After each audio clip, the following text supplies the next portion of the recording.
My script's not even in the right order. Hi guys, welcome to Brew York's 43rd live YouTube stream. Easier said than done. Apparently so, yeah. I'm Lee. No, you're not. Oh my God. No, I am Lee. This is Wayne. You can tell by the forehead. Like I'm in there. Yes. So, welcome to live audience. We've got a pretty decent live audience. God, this isn't going well, is it? We've got a pretty decent live audience. You've been drinking the. And can I just point out that Wayne's been on the alcohol-free beer, and I'm the one that's been drinking. So so welcome to the live audience, like I just said, and also welcome to our subscribers at home. Hopefully we've got a few tuning in that aren't just our parents. We're back in the tasting room, so we're back up in the boudoir, as Lee likes to call it, and give us a wave, guys. Oh yeah, we have audience cam over this way. So don't be fooled if you're in the audience. Don't watch the TV because it's always a couple of seconds behind. You'll be a bit confused. So at least you'll see the questions later on. So last month we went to a shorter session because we were doing Empress. This month we're back to three regular strength beers and one big one to finish on. With a little bit of something extra as well. Yeah. Just a little bit. So we're back up to the full 2 hours, maybe a little bit shorter. We're going to try and keep it as brief as we can, but we like to waffle. And so we've had a lot of fun on this. The last stream at the subscriber party was great, and thanks for everyone coming down. The in-person audience made it a really good atmosphere, and we're hoping that's going to be the same tonight. Well, there's a few in the audience I don't like the look of.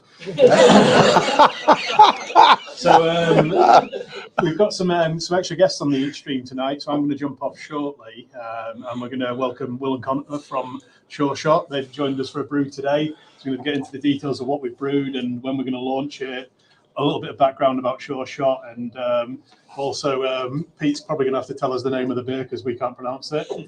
And as usual, we've got... Sorry if I could cut in there. And at the same point in time, Johnny, our relatively recently appointed lead brewer, will be joining us at the same point. Because from Brew York side, he's the guy who's led on the development of that particular beer with Sureshot. Sorry, Johnny's mum always tuned out then. Like usual, any stouts we've got get out the fridge now. So we've got Champerado. That's how I would pronounce it. I don't know if it's right, but that's how I would do it. Our collab with thick sauce. Take that out of the fridge. It's going to taste miles better when it tastes warmer. Maybe a bit hotter and warmer is a good yeah, it'll definitely be warming, shall we say. The cheesy bit, if you like the video, so if you like the stream, hit the like button and subscribe to us. Cool. Right. So as always, we're going to be tasting 4 beers. I bet you are. We're going to be tasting 4 beers, the first of which is this beautifully decorated Hop Session 7 can here. 007. Sorry, 007. As to why we're emphasising the 007 later should be fairly evident. So this is a hop changing pale, first time ever, fully English hopped. And in 8 years, this is the first time we've done a beer that is only English hopped. It's a thing that I said I would never do. But here we are. So we'll see how that goes down. Second up, we've got a beer called Orange Infusion, which is a 4.8%. And this is a bit of a mouthful. An orange ice cream pale, iced tea pale. Orange ice cream tea pale. Anyway, something like that. Obviously, we're quite well known for the lactose usage, so we wanted to make it crystal clear that it didn't have lactose in it, so we didn't focus the name on the ice cream bit to confuse people. So it's about the tea. So we've done 2 tea-infused beers recently. In our opinion, this is the better of the 2, and that's why we're tasting that particular one this evening. You will have the other one in your box. More on that coming up shortly. Incidentally, those tea beers have been collabed with Shiny Brewery. Next up, we have a beer that we are lovingly calling I Love Brew York. A name that we conceived probably 8 years ago when we first thought of the brand. We thought, well, this is something we have to do at some point in time. And then we spent the next 8 years completely forgetting that we'd said that. We finally remembered, and now we've made a sour called I Love Brew York, which is a fusion of raspberry, guava, and a little bit of rosewater. As to whether it's a little bit of rosewater, you can judge yourself fairly shortly. And then we're going to conclude with a beer called Champerado, which was brewed with Luca from Thick Sauce, a hot sauce company across in Leeds. And we have basically made a Mexican brownie imperial milk stout with 4 different types of chili, and we have not held back. So, yeah, so we'll see how that goes later on. As well as that, in your boxes, depending on which subscription level you're at, you probably got the Strawberry Censure, which is the strawberry tea version of the Orange Infusion beer I referenced there. And you might also have the 3 remaining barrel-aged Empress beers that you didn't get in your box last month, one of which is the kind of general favourite, the rum barrel-aged one. I think if you looked at Untapped, it would be considered to be the better one rating-wise. I think it's above a 4.5. And I think personally, all of the team that have drunk it, I think we all agreed that the rum version was the better one. So we, at the end of the last session, had a bit of a feedback session with various members of our subscriber base in the room downstairs, and we thought it'd take about half an hour, and I think about 2.5 hours later, we decided that we needed to your mic slipped round. We needed to kind of call it a day, but it was a fantastic session to have all of our subscribers in the room. We could have gone on for hours and hours and hours. I think it was only because our bar manager kicked us out that we didn't. But lots of feedback, and what was coming through very loud and clear was what you were looking for was revolution, other way around, evolution, not revolution. So this format is going to be a kind of a slight step into what the new world might be, but because we have guests, we can't do a massive change this time around. Next time we'll do a little bit more change, and one of the subjects we'll be covering shortly will be what those changes are going to be. So as always, to make this as interesting and as interactive as possible, we need you to get your questions in, especially when we have guests. We want to grill Will and Connor. We want to make sure you are getting value. So start to get your questions in now. You can do that by posting them below this video, or in the room it will be a case of when we ask, put your hand in the air, shout your question. For the benefit of the audience at home, we will repeat that question, and then we'll do our best to not cock up the answer. So yeah, if you could do that. As always, with each beer, we're going to talk through a specialist subject. With this first beer, when we eventually get to it, we're going to talk about win and ice highlights of the last month, a little bit more in depth than we've done previously. Second beer, we're going to move on to inviting Johnny and Will and Connor from Sureshot onto camera, and we'll talk about what Sureshot's all about and the beer that's been brewed today. The third beer, we'll talk about the planned format changes for this coming forward. And then fourth beer, as always, we will conclude with what you can expect in your box next month and any events that we might want to kind of flag up. So finally to say, if you want to be in the audience, and trust me, it's a fun thing to do, as I'm sure everybody in the room would agree. If you email info@brewyork.co.uk, and Pete will put you on the list. So without any further ado, let's try some beer. So Hop Sessions 007, hopefully everyone at home has got some in front of them. The audience have got it out of the ice bucket, and you're ready to try it. Which one am I supposed to be drinking? This one? You can't remember which ones you've got now, can you? Well, you'll be able to tell because it's English hop. So will you? Or will you? Yeah, good shout. So Tom, a head brewer, who's also in the audience. We can switch audience cam, can't we? Probably not. That's pointing in the wrong direction, so there's no point switching audience cam on this one. And suggested on this one, given the 007 or Hop Sessions 7 and the James Bond reference, we thought we'd go 100% UK hopped. So like Lee said earlier, it's the first time we've ever done that. We've never put a beer out that's just UK hopped. In fact, we only used our first UK hops last year after 7 years of brewing. So that was hard enough to get Lee to agree to that. So well done. You're going to go 100% UK. Took you 2 years of employment, Tom, but you finally got me there. So our UK hop merchants are a company called Charles Farham, and they are trying to push the boundaries of UK hops. The reason we haven't used them that much is because we don't really feel they pack the same punch as the American equivalents. So most hops, even the American hops, their parentage are from UK hops, but because of the climate they're grown in, the terroir. Oh, well done, sir. It massively impacts the flavour. That impacts on the hops, which then impacts on the flavour that goes into the beer. So we've previously been quite vocal about how we don't feel the English hops pack as much punch as the Americans. But these trial programs they've been putting out have brought some really interesting ones out of the recent years. And when they're paired with US hops, they've made some great beers, and this hopefully will be a great beer. You guys tell us. But it's got Harlequin hops, which are a variety that have worked pretty well recently. We've used them in the last one, the last multi-hop beer. Was it Harlequin? Dynavos, we've used it. The first time we used it was in Dynavos, which was about 18 months ago, I want to say. Yeah, I mean, just picking up on what Wayne was saying there. So yeah, terroir is a big factor in how hops evolve. And one of the key things is light intensity. So can East Anglia compete against an irrigated desert in the US? No, not really when it comes to light intensity. So you tend to get less oil development, and it's the oil that's really delivering the flavour. So what Tom's done with this particular beer is he's recognised the fact that there is less oil, and therefore he's chucked over twice as many hops in. So Wayne was probably thinking, great, English hops, we're going to get a big serving on this one. Not when Tom was doing the recipe. So he made sure it cost exactly as much as the US hop version would have been. So now, genuinely, I didn't. What we do with these series of beers, if you're buying them in cans regularly or buy them on draft at the bar, you'll notice they're always the same price.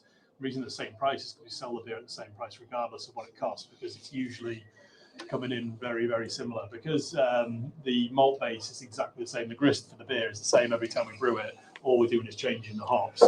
What we try to do is be sensible with the hop usage and make sure we don't go over the top of really, really expensive hops and try and get the balance right. So yeah, like Lee said, 30 kilograms per batch is not a huge amount of hops, but it works with the 4.5% session IPA strength.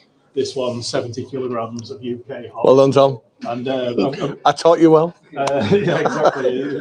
And you know, without, I don't want to say anything bad about the beer. I don't mean anything by this, but it doesn't taste as hoppy as the US ones, even though it's got 70 kilograms instead of 30 kilograms. Yeah. So that just kind of illustrates the point that the UK hop has a different punch. But I think that the question, sorry, I think the question you have to ask yourself is, English hops typically have an association with being twiggy or earthy, whereas the US ones, however intense, are considered to be fruity, floral, sometimes piney and resiny.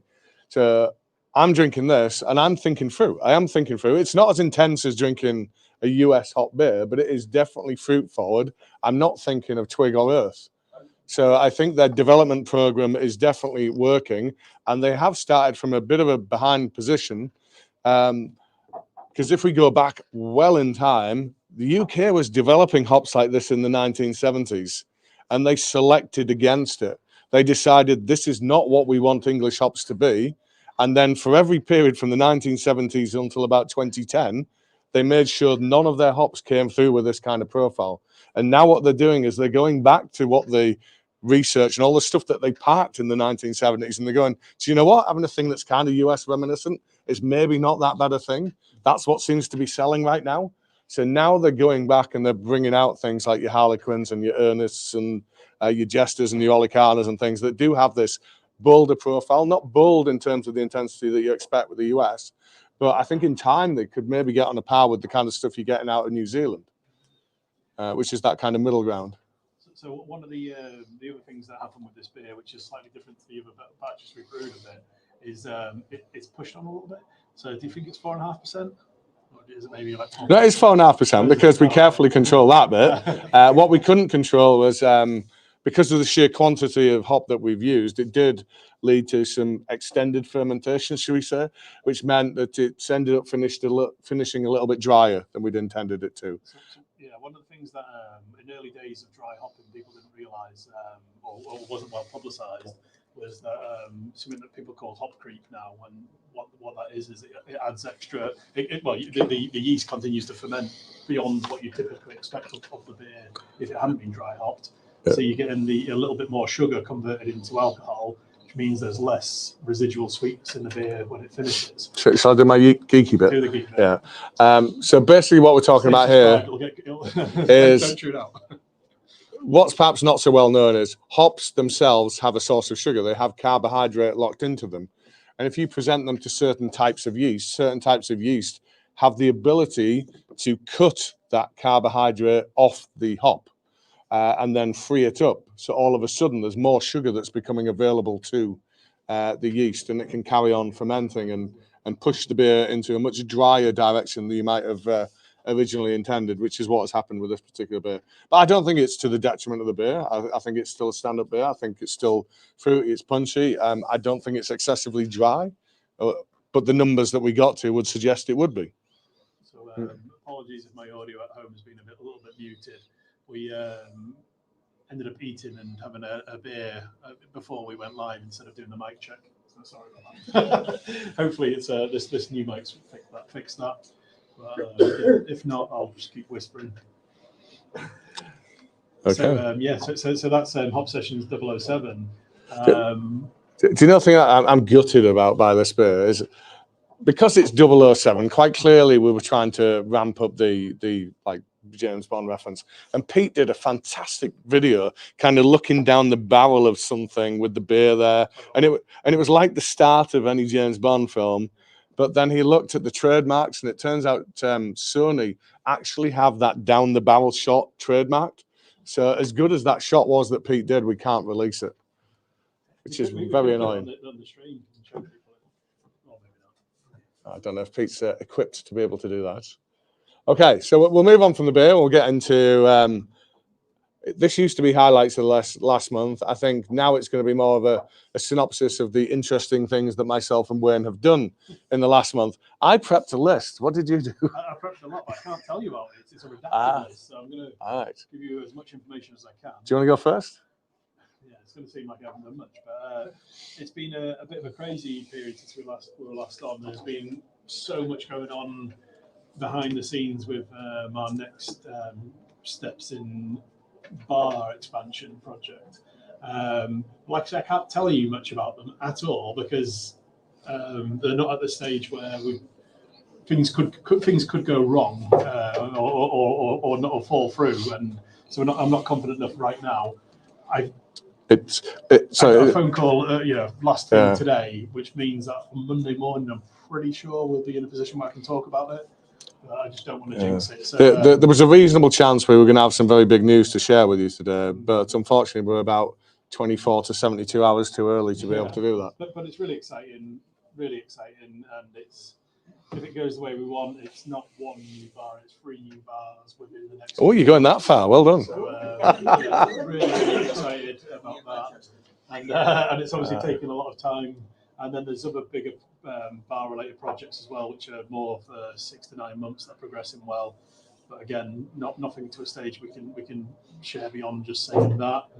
And then there's loads and loads of interesting things happening back in head office. So our sales and marketing team are moving in together, which is nice. So they get to sit together. You make it sound like they've had a courtship and it's gone really well, and now they're moving in together. Rid of that physical barrier, making you sit in the same room to share all sorts of things, including Joanna's fishy lunch that she likes to microwave. I'm on a diet. So lots of really cool things happening, and hoping next YouTube session I can tell you a lot more about them. Cool, you big tease. So my list, some good bits, some bad. So a lot of my month and a lot of the team's last 1, if not 2 months, has been all about what's going to happen next Tuesday. We have our salsa audit next Tuesday. It's kind of, in terms of what we do, it's the biggest validation of our standards next week. And I think Tom and the team have put us in a fantastic position to breeze through that. I've never been so confident. I'm really going to regret saying this, aren't I? I've never been so confident going into an audit as I am right now, which I think is kind of like, the interview, you come out of thinking it's gone well and you never get that job. It's the one that you think went really badly that you come out of, and that's the one you get. So hopefully I've not totally jinxed us there. If I have, apologies. So a big part of our last 2 months has been that. We also got a surprise visit by the AHO last Friday. They turned up at midday on Friday, and myself and Tom had to be on our way to Burton for an IBD dinner at 1 o'clock. So we had 1 hour to kind of make sure that this gent had everything that he needed. But thankfully, he immediately walked in, saw the standards that we were holding, and said, "Do you know what? I don't need to do a full survey. I just want you to prove these little things, and we proved those little things. And then he handed over a thing that said we've been upgraded from a 4 out of 5 to a 5 out of 5. So that was very satisfying. Started off well with the sign-in as well. And of course, Joanna impressed him from the get-go with our sign-in procedure. Yes, I'm sure that's what it was all about, Joanna. The rum tom cocoa into his cup of coffee. Another thing that I think myself and Wayne have really enjoyed in the last month is we now not only sponsor the local football team, we sponsor the local rugby league team. So you Clint, the chairman, who owns He's actually drinking out there. Yeah. Pint outside. So if you like rugby, he's a really tall Australian. He makes me and Lee look short. You can say hello to him. But the thing I didn't like, on the New York City Knights and Valkyries training shirts, it's got Brew York front and centre, which is awesome. So I bought one when we went to the game last week. I bought it in triple XL. Yes, on my wall. I don't think I'm going to be wearing that. Well, that's not just a Wayne thing. I bought the triple XL on the understanding I could return it and get either the 4XL or the 5XL. I'm going to be returning it for the 5XL, I think. So anyway. And I'm sure that's the way in which they size it. I think it's the way they design the kits these days. I think the guys that play the game have more flattering physiques than we do. So figure hugging looks good on them, whereas it doesn't for us. But anyway, so we started sponsoring the local rugby team, and as one of their kind of top sponsors, you get invited to a number of things. And one of them was to have a 3-course meal in the locker room. A job strap with you. So it was.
And finally, we were doing the Christmas party and the team meeting at a point when our steam boiler gets taken down for 3 days every year for an insurance inspection.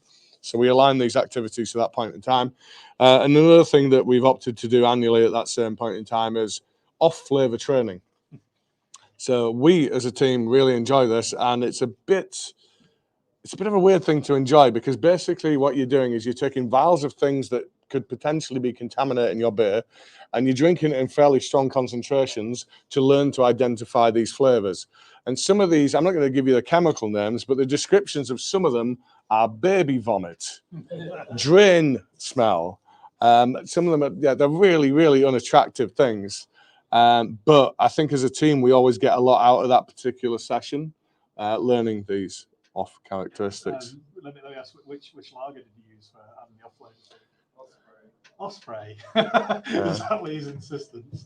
I had nothing to do with this. No, what you're supposed to do is take something that has the minimal amount of flavour. So you want something like a Budweiser, basically, and then you adulterate that with these different vials of noxious stuff. So the nearest thing we had was our own Osprey, because that's fairly delicate in character. Anyway, right, we are done with highlights of the last month. We're going to move on to the second beer. So I think we need to down these. So we need those beers. Is it these ones? Lee, can you do me a favour? Can you take your mic off and put it in between you and Wayne, please? Might not work. This one not working. Well, why don't I just step off at this point and I guess come on, you can start from with the beer. Right. You hear me? Well, you won't be able to tell me. Yeah. Right. It's like good jazz tonight, guys. We're going to improvise. Okay. So Wayne has just stepped off camera now because we only have we only have 4 microphones, and we also only have 4 seats. We can only fit 4 people in frame. So Wayne's stepped off to allow our guests to come in. Johnny was due on camera next, but he seems to be a little bit preoccupied at the minute. So we'll invite in first Will and Connor from Sureshot. So if you want to kind of walk across the camera and come down that way, guys. There we go. Thank you very much. Right, and if I shuffle this for a little bit. Cozy. There we go. That's it. So are we all working off this one mic then, Pete? Pete? I take it they're noise-cancelling headphones then, Pete? Yeah. It's turned into a group mic situation. It sounds great. Okay. So if you could do me the favour, therefore, of talking relatively loudly. It comes very naturally to me. Yeah, us also. Right, we're going to be okay. Yeah. So this is going to be our microphone here. Sure. And if we could also have come in on camera, Johnny, will you come and join us? I wish we got this applause. I'm joking. So Connor will bear with us briefly. Yeah, no problem. Because Johnny is new to our audience, so I want to give Johnny the opportunity to introduce himself first and tell us a little bit about your career background. Sure. Hello, everyone, here and away. I'm Johnny.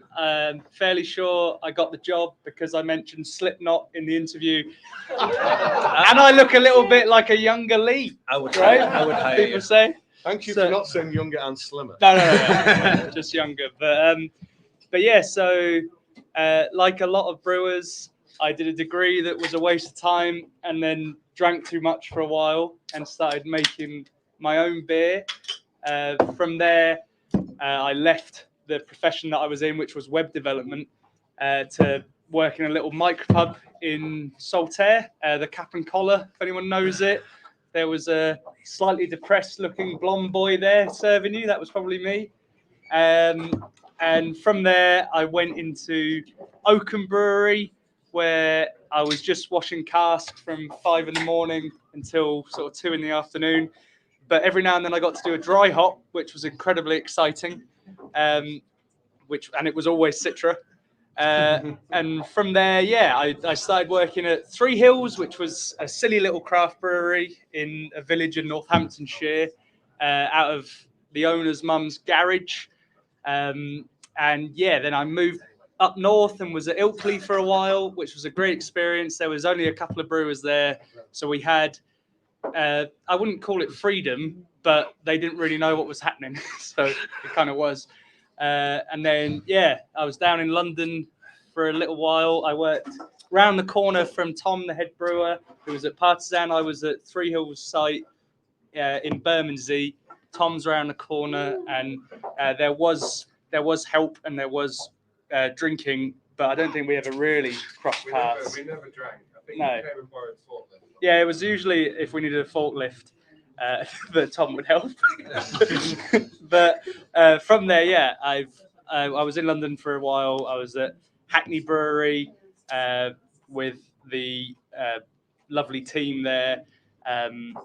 Two Tribes in King's Cross, which was the nicest kit to work with, apart from Brew York's. And now I'm at Brew York. Thank you. Now I'm at Brew York. Been here since October, and it's nice to meet everyone. I got a hat today as well. Maybe tell you. Yeah, I know. He was looking at me. I thought he was going to leave, but yeah, I got a hat today, so I think I'm officially here. So a little bit belated, but can we give Johnny a very big Brew York welcome? yeah, this is the same one. I'm just wondering where's our hats. Dude, you got to stay here for 4 months to get a hat. Right. So thank you, Johnny. So moving on, do you guys want to introduce yourself and then go on to tell us about Sureshot Brewery and what it is you guys do? My name's Connor. I'm originally from a place called Chesterfield near Sheffield. I moved to Manchester to study evolutionary biology. Whilst I was doing that, I got a job at Cloudwater. Worked there for 5 years. Never did anything on hot side, more tap room and bits and bobs around the warehouse. Started a job at Sureshot and became a brewer. And there it is, really. A quick synopsis of that. Yeah. I'm Will. I work at Sureshot too. I met Connor in one of my other jobs, but yeah, I went to uni to do the same, to do a course and a job I knew I'd inevitably never get. And then worked on bars and realised I really like beer, and beer's good, and also you can get paid for liking beer. So I thought that sounds sick. I'm going to try and focus on doing more of that. So did that. I've worked for Cave Direct, Cloudwater, Drop Project in London, and then I feel like I almost basically came home to Sureshot. Connor's my best mate, and a lot of the other people I work with are very, very close friends. So yeah, did that, and now I'm doing sales. So talking a lot of nonsense, which is like YouTube. So you're going to fit in here then. So in front of each of you should have the orange infusion. This is mine. With a fresh glass, hopefully. Thank you very much. So if you want to open that and then share your censored opinions. Excuse Obviously, me. I only want to hear good things. So moving on to what this beer is. The squid was great. No, the aroma's cracking on that. Yeah. That's what I tell everyone, just to have a big whiff of that, because it smells like Capri Sun. They just opened the grapefruit. It's like the Capri Sun whiff. I would say it's more of a grapefruit. Yeah, I get a lot of grapefruit. But it's more kind of orangey on the flavour profile. So I'll just do a little bit of detail on the actual beer. Now we're drinking it, and then we'll come back to you guys and we'll talk more about Sureshot. Sure. Yeah, no problem. Yeah, so this was a beer that was conceived by Tom and the guys from Shiny. And what they decided to do was to brew one beer and then divide it in half towards the end, and then create an infusion with 2 different types of tea. And what I really liked about this process was they sourced these different teas, and then they made massive tea bags. And then they dipped these tea bags and kind of suspended them and weighted them down in the top of the separated beer to allow the infusion to occur. Yeah, the brewing term is teabagging. Teabagging. Yes, I believe that has fairly a few different translations, shall we say? Is it? And sorry to interject, when it comes to tea, Yorkshire is the best, right? You know, we can all agree on that. Oh, absolutely, absolutely. I only ever drink Yorkshire tea. Yeah. Even in London. Sponsored by this. I feel like you've Sponsored by Yorkshire Tea. I feel like you've got to go out your way to know. I think we once approached Yorkshire Tea and asked to work with them, but it turns out Roosters have already done that. So that wasn't a viable option for us. So Tom sourced 2 different teas from Hebden Teas, which is a local tea house. Is that what you call them? Oh, I've heard they're the best in Yorkshire. I've heard that too. I've heard they're the best ones around. I've never heard of Yorkshire tea. I've only heard of Hebden Teas. Yeah, all about Hebden Teas. And they do some pretty out there stuff. And Tom picked out 2 styles. One was orange infusion, and we carried the name through with the beer. And the other one was called strawberry censure.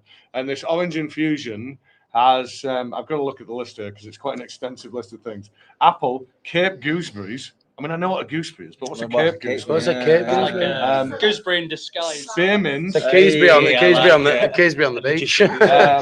Marigold blossoms and safflowers. Safflowers. I was like, what on earth is that? So I looked at Wikipedia and it told me that apparently it's occasionally used as a substitute for saffron. Okay. So it's supposed to have that kind of characteristic. So that's what's in this particular one. Pound And then lime if you get its saffron. sister beer, the Strawberry Sensu one, that has green tea, freeze-dried strawberries, jasmine, and rose in it. So it would be the second of 2 beers. Tonight we're talking about featuring rose. So we did the infusion cold side because we didn't want to pick up the tannins that you would have got hot side. So I think what we've got is a really clean representation of the flavour of the tea. And I don't know that you would necessarily say this is a tea beer. No. It's just a fruited pale. Yeah. Would you say you dry hopped it with the teas then?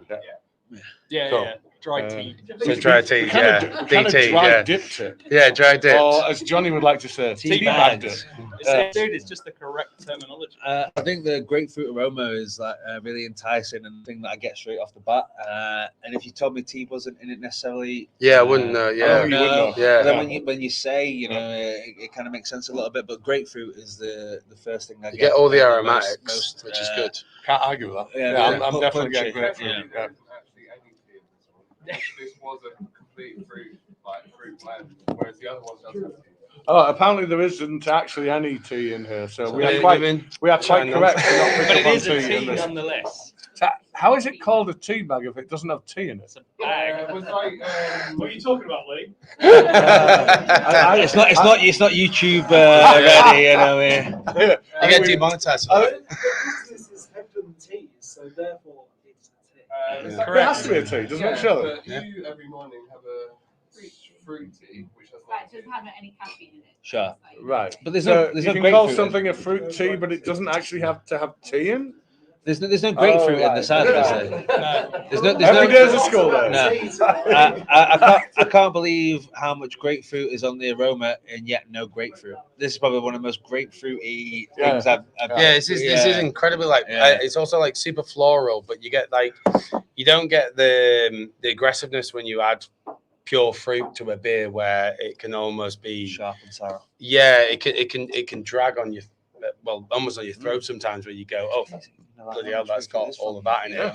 It's all of the delicate side of what you get with hops, but it's straight fruit from that.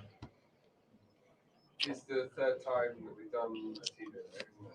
So we did We did a peach tea one. What was the second one? tea for the birthday. Not last year, but the year before. Yeah, we did one called Strawberry tea, which I think actually tasted like strawberries and cream, didn't it? The like little boiled That was sweets. a This is like the orange version of Campinos. Oh, you know when you get the little it's like Campinos but an orange version, which is really lovely because you know, you're saying with your lactose and whatever, and as a personal thing, I don't want to go near lactose, but you do get that love nice. The next beer. Maybe we should stay on camera. Well, you can. Your microphone, as long as your microphone's on here, then it'd be fine. But no, I do love that sort of like almost sort of like pearlescent orange flavor, which is like it feels shiny almost to taste, which is great. I think there's a vanilla element. This is a lactose-free beer. I was going to say, Right. Well, that's what I'm saying. I would imagine that it was. Yeah, No, that's lovely stuff. Anyway, let's move on from that beer and talk about something much more interesting. Sure shots. So, I know what you're about, but many of our audience may not. So what kind of beers is it you make? When did you come about? What's your brewing ethos? I think Sureshot kind of came out from the backside of COVID, 2020, 21.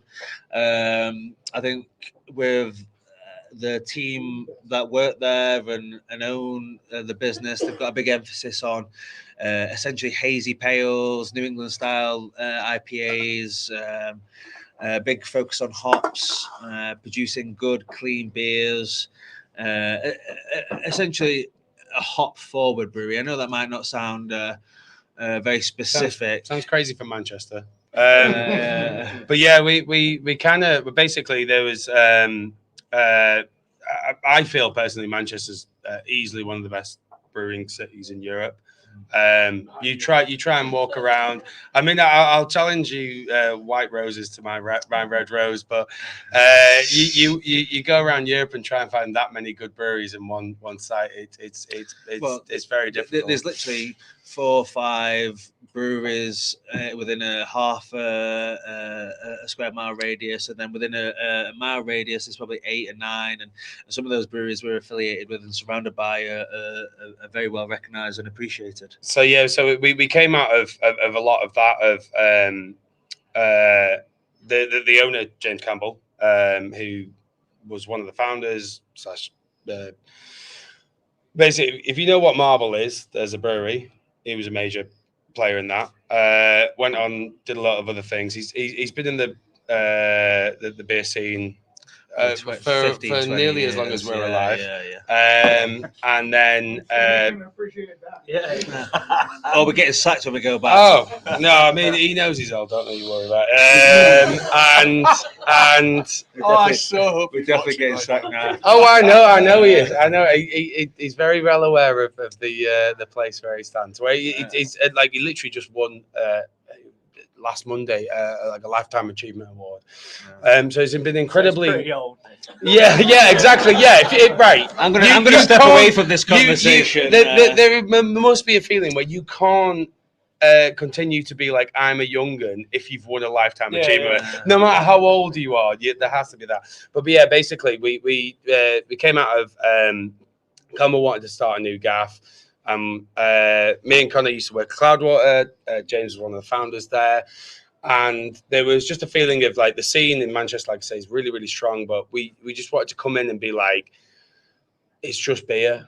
Like there seemed to be a little bit of taking yourself a little bit too seriously and feeling like you can change the world and do anything with this. And we wanted to just be like, can we take the piss a little bit and just be like, when you go for a pint, give you a laugh and actually like a really satisfying drink. Most of the beer names we produce are from UK sitcoms, any like Phoenix memes, Nine, anything. Yeah, so well, it's got to be references from those sort of stuff. But yeah, we just wanted to Blackadder, all sorts. Bring the super qualified professional, like we know what we're doing on the brew side, and then just bring a little bit of like, but we're not going to try and name. And I think it's worked. We've only been going for 2 years. We're already exporting out to Japan, Norway, Spain, all these most countries you can think of. We're already doing it and stuff, and we're just taking it with a different twist of going like we know what we're doing. We make really good juice. Where the man who invented the New England Dipper in the UK is at our helm, and the juice we make is great. Like it's quite tough because we drink a lot of our own stuff, and we judge ourselves against ourselves. And I think you guys might be the same, where you go, oh, that's not as good, and then you drink anyone else's, and you go, oh, bloody hell, we're not bad. Like no wonder we're still in business. So I think there's things like that. So yeah, we've done that on purpose, to just sort of just make beers that you want to drink loads of. Like we're not trying to change the world. We're just trying to change your pint, basically. And just to jump on that, we're lucky because within Manchester there's such a good craft beer scene there, and competition is the ultimate driver for innovation and success. And when you can, or when you've been affiliated with other breweries, or when they're your close neighbours, it kind of spurs you on and pushes you to match them, or if not succeed. And I think that's such an asset to what we have, and ultimately what we want to do. Like our neighbours are what help us as much as who we want to actually beat. Like that's the funny thing is like we competition. we have we have a brewery called Balance just down the road who are making some of the best mixed fermentation sour beers in Europe, I feel. James and Will are lovely people, by the way. You need to go check them out if you've not been there. And they're making some absolutely outstanding stuff. They're not a competition, and then also our friends. Like we it's cool. We want to do it, and then we got Track and Cloudwater up the way, and we'd happily send someone to go and drink at their stuff as well as drink our stuff, because the stronger that we all are, the stronger we all are. And full stop. It's like how Bermondsey used to be. Yeah. If you have any You kind send of everyone to somewhere, you know, if Yeah. they come to yours and they recommend somewhere you take down the road. it's the same as like if you have everyone who's all crappy, no one goes to that area. If everyone's really good, everyone still goes to that area. You all sell a pint. You all work well. And the beauty thing is, so for example, you're mashing in and you're a bag of wheat down. We could call track a bag of wheat. Yeah. I love a bag of wheat. Maybe in another life. Maybe in another life. That's for later. But we Can I get 25 kilos of wheat, please? Sorry, man. I'm just downstairs. But we could be a bag of wheat down, and we're about to mash in. We could call track or Cloudwater, for example, and be like, we're a bit short, and they'll be like, yeah, no worries, just come up and take it. And I suppose the beauty of the craft beer industry and world is that camaraderie and wanting each other to. Inspiring each other to succeed, and I think that's such a big part of it, and why it's important. But we're not here to talk about them. We're No, better. No. I do sales. If I've that got to be doesn't honest clear, and say, we're I better. have a than little bit of green-eyed monster when I look at Manchester and I look at Leeds when there's so many people doing the same thing and kind of working. Leeds doesn't even. I don't even bother with Leeds. No, Manchester. shut up. But you've got a lot of great people doing a lot of similar things. But then, yes, you're in competition, but you're all assisting each other to get better collectively. Yeah. There's no I point love that. anyone losing. In York, we're very strong here. Yeah. And I think my team's great. I think the beer we make is great. But I think if we had somebody on our toes here, then maybe we'd be. Is there another brewery and is there another craft brewery? Are you just literally? Are you like? For example, for ourselves in Manchester, if you're looking at sort of, it's quite weird. We're really fortunate. Like I said, the brewery we used to work for did actually really help put a lot of things on the map, and it meant that breweries from New York were more used to come. American breweries were more used to coming to Manchester than they were London. And I know I'm speaking in the northern atmosphere and in the northern. London has nothing on the north when it comes to brewing. Contentious. And the breweries in the States will agree with that. When you want to look for concentration of quality, you come here. You can go get a great pint in London. Yeah, of course you can. As a southerner who's now head brewer of the brewery, I struggle to get a good pint to go home. Yeah, and when you come up north, Because they don't work in the north. no, but it's for the benefit so. of people. For the benefit of people who wouldn't have heard that off camera. So, Tom, our head brewer, said as a head brewer who is from the south, who now works in the north, he says when he goes home to the south, he struggles to get a decent pint. And it is true with being in the north. I love welcoming you back now. That's Tom. But being in the north it's not about, like, I'm massively proud to be northern and work for a northern brewery and all this sort of stuff. But it like I say, when I've done export and gone abroad, it explains itself when you say to people. I was standing in the corner at a beer festival in Stavanger, where tiny little fishing port almost, basically, in Norway. You're going to see Lervig? It was a festival, we're not yet. DBG. But we were in this festival. 5 of the 21, what was it, 5 or 6 of the 21 breweries were from the northwest of England. And I'm including Polly's in that because Wales, you know what I mean? Well, Malden that far off. But I mean, as in, like, as a stranglehold, there was nothing else. And it's like, well, yeah, you can look at water, you can whatever. We're doing something right, and it works. And I think, like, don't take it for granted because it won't be here forever. But the north and the northeast, and in the north in general, if you can support your own breweries, we can support you, and we can always work better in that manner. And if you're going to be crude about it, if we can beat London in any way, we're all going to be happy with that. But it is true, like the North brewing, the brewing scene in the North is ridiculously strong, and I feel like the fact that where we've come from to get back to Sureshot, what we've done is in the focus of is just get us all back together. Like I say, I've always said to people, when I first started at Sureshot, I didn't feel like I had a first day. I felt like I was just putting on a pair of slippers and going, "You're right, no, but like, let's go." Like it was one of them. It was like we all knew each other. This is what I get every day. And I think that's why it's working. And we're now in this weird point of going, "Oh, we're not the kids anymore. We've got to now think of something fun." But like I say, if you all support the scene that you have, like you say, if another brewery came up around the corner and went, "Oh, we're going to do X, Y, and Z," encourage them, because keep the fire under your arse and keep yourself going. Like it's worth it. And just to latch onto that equally, I think you should be proud of the products you make, and when you get recognition and people appreciate the things that you do, you should find solace and some pride in that, and fly your own flag highly. Have confidence in what you make, and I think that's what us Novas do, because we're all gobshites. And I don't know whether you can. Well, he's speaking for himself there. But that's kind of the thing of like what why we started and what we do with brewing is we know we can make really, really good beers. We know we can make beers that people want. How do we sell that to someone else? And that's it. And that's why I think, like, when we came to talk to you about a collab, it was like, I think you're silly enough to do it. Well, I mean, it was Tyler, one of our top sales guys. Thank you, Tyler. Who brought the two parties together. And Tyler said it makes a lot of sense. You guys are quite similar.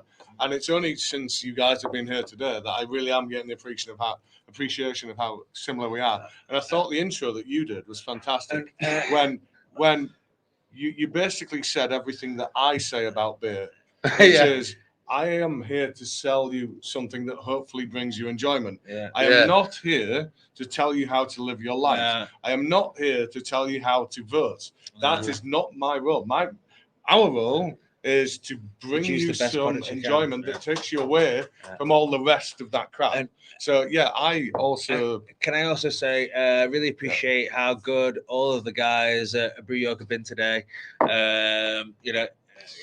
They've been fantastic, very supportive, very informative. Really appreciate the food and this interaction. Especially the squid. That top squid notch, was top notch. No, but you've all been fantastic, and me and Will have both really appreciated it. And so I didn't know Yorkshire squid was a thing. We've loved having you, but I suppose at some point we should maybe talk about the beer. So I'm going to hand over to Johnny at this point in time. Sorry. So Johnny, what can you tell us about the beer we've made today? The beer that was made today while I was away. You could have pretended so easily. But I was there in spirit. I seen him. He was. I won't go that far. I won't go that far. Reflection Johnny, in the FD. Take a step back. Sorry. Why have you not been around the last few days? Not been around the last few days because it was my partner's birthday, and we went to Scarborough, where it wasn't my birthday. No. So I'll be away then as well. So you put your girlfriend's birthday over the collaboration? No, I knew it was her birthday before I knew that you guys were coming. And there's an order. Yeah, there is. Yeah, we went to Whitby. She said, I thought you were going to Robin Hood's base. are they not near? There's inconsistencies to his story Is it here. not I'd be quite alarmed. So what we concluded is It all sounds rubbish. Johnny's been somewhere on the northeast coast. Yeah. Entirely sure. He's gone about an hour away. It might have been Hunstanton. But He's gone Hartlepool. We were there. On the east coast of England for 3 days, but goddamn was I thinking about Neepers with Sureshot. I felt it. He did this. Yeah. Excuse me. Yeah, It was the shinning. He had the shin. Kaz kept looking at me. We were in a hot tub. She was like, "Where are you?" I was like, "I'm in the brewery in York." Thinking about Citra, Mosaic, and Sabro. Talk dirty to me. Yeah. Sorry. Johnny, so what have we made? So, as you all know, in beer there is malt, and we threw some of that in. We put some malt in, guys. Some of it was golden naked oats. Woo! Yeah. Naughty. That was pretty good. I understand the gravity was a bit low, and I suspect that's because I'd eaten a lot of it out of the bag. Oh, I drank half before of we the word brewed. this morning. Yeah, there you go. yeah, So, there you go. so we'll fix it though. We'll fix it So in what post. kind of ABV are we expecting on this one? Between 5.5 and 6, so around that sweet Nipah Yeah. spot. Yeah. Yeah. And what hops have we put into this particular? Well, I delight? believe it's Mosaic on the hot side and Citra, Sabro, the creme de la creme. You don't And, usually get this much input on the hops from with a collaboration brew. Like to kind of break down the fourth wall. Usually, there's a decision made on what's going to be made and the hops, and then you go That's not along, the case. and then you There's take been it. a- You take a There's photo. been a lot of duality between the you know Oh, the, there we the, go. Yeah, the two. and the before I hops. forget, that you try and get the hops together and stuff, and That's the exciting bit. you guys suggested some, and we said No! You don't know what you're talking about. Well, if it's any consolation, we said I'm really sorry about that, but you know what's really good? Collaboration. The really good ones called Citra, Mosaic, and Nelson, and we love them. Yeah. And and then it was all surfacing to the top. And we if got that. I suppose it's completely irrelevant, but so the British Sureshot, I'm a big lover of Sabro. I appreciate it's not everyone's cup of tea. Is something on the screen there? Does someone put the Super Bowl on? Yeah.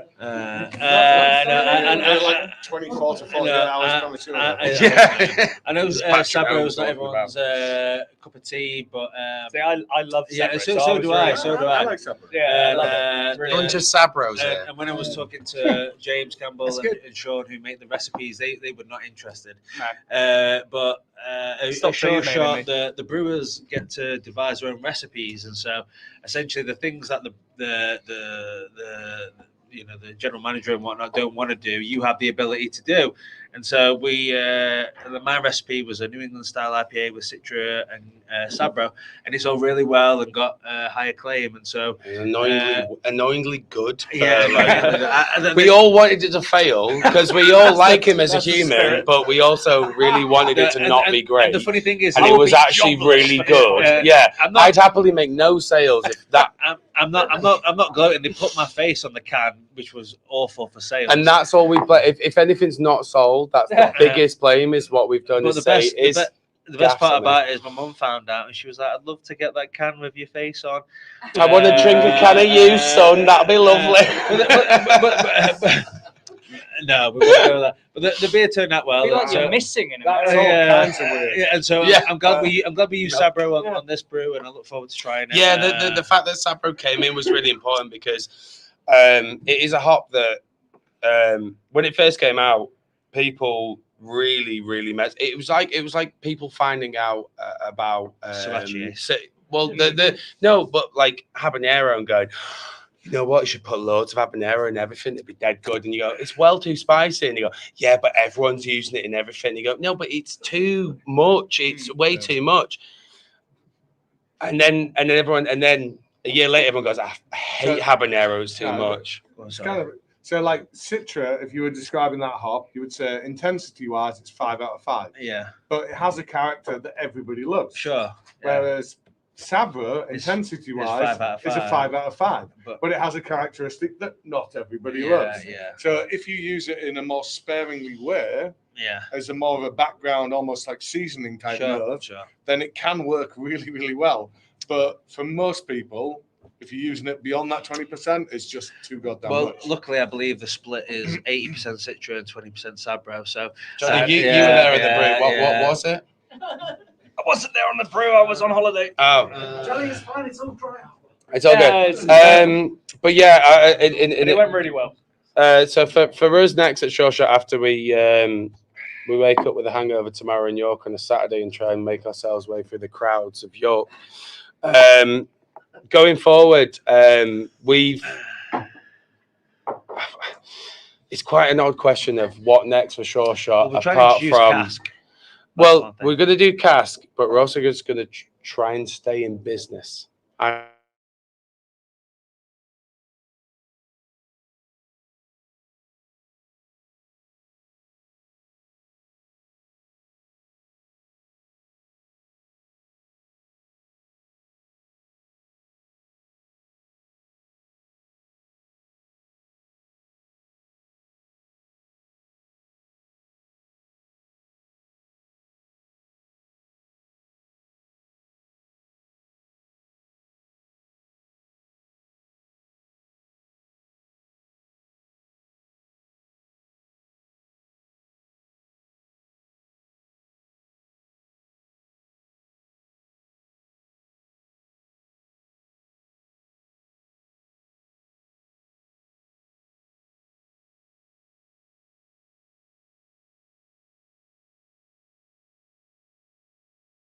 Keeling from Fuller's.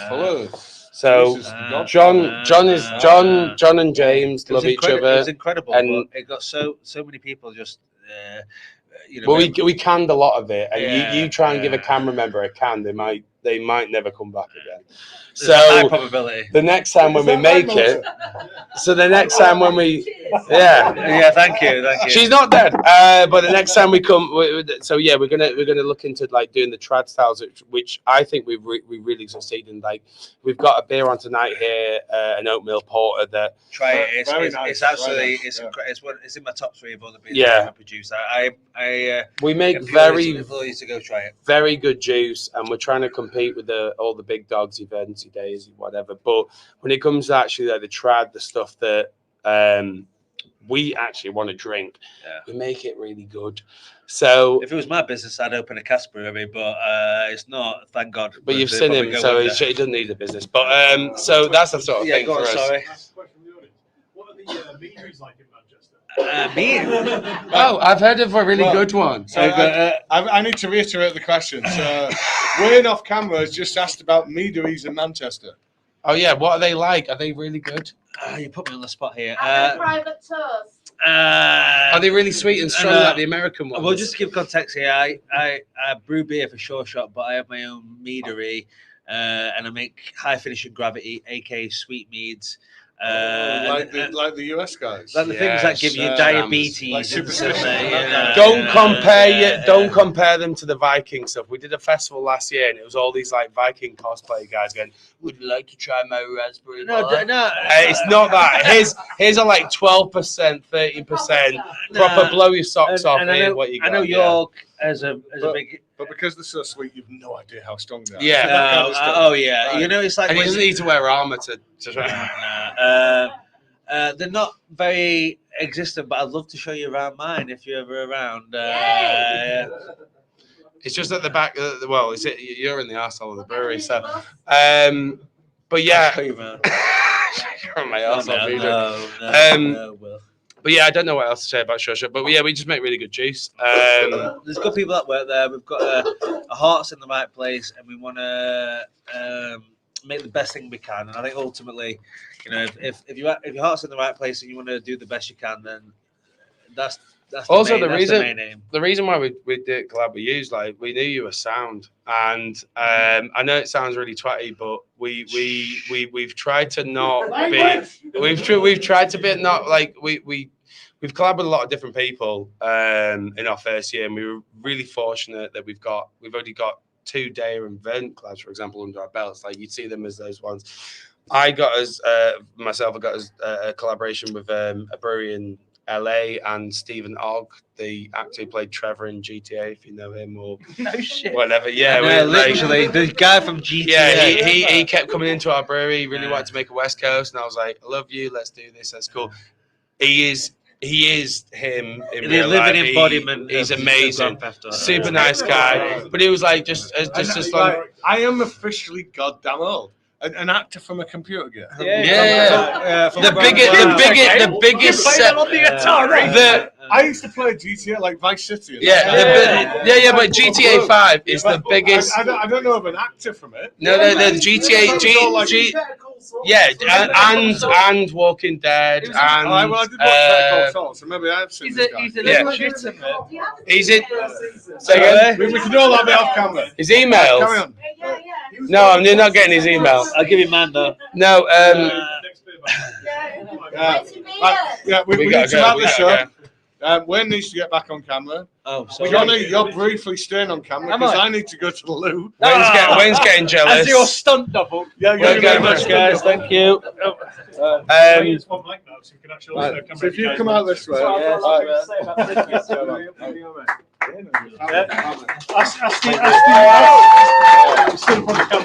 Ask the audience at home and the audience in the room if they want you guys back on shortly. Lee's losing the weep steak, by the way, because I haven't been for a week. Oh, because you definitely didn't go. We're sat on the wrong side, so you can be I'll be Wayne, I'll be Wayne. Lee. So we're going to go on to the next. Well, the next one quite aptly has our likenesses on the. I'm on the can as smallest well. seat as well. It was sit next to me and sit on the small seat. I'll sit on the big one. Hey. So yeah, on the can. I'm Tits McGee. We're moving on to the I Heart Brew York or I Love Brew York beer, which we talked about earlier. I feel so weird sitting in on the right hand side. It's just strange. Just make it normal. Especially with the younger Lee next to me as well. Oh, but actually the can It's a beer goggles. That's all. the can has me on the right hand side anyway. So there you go.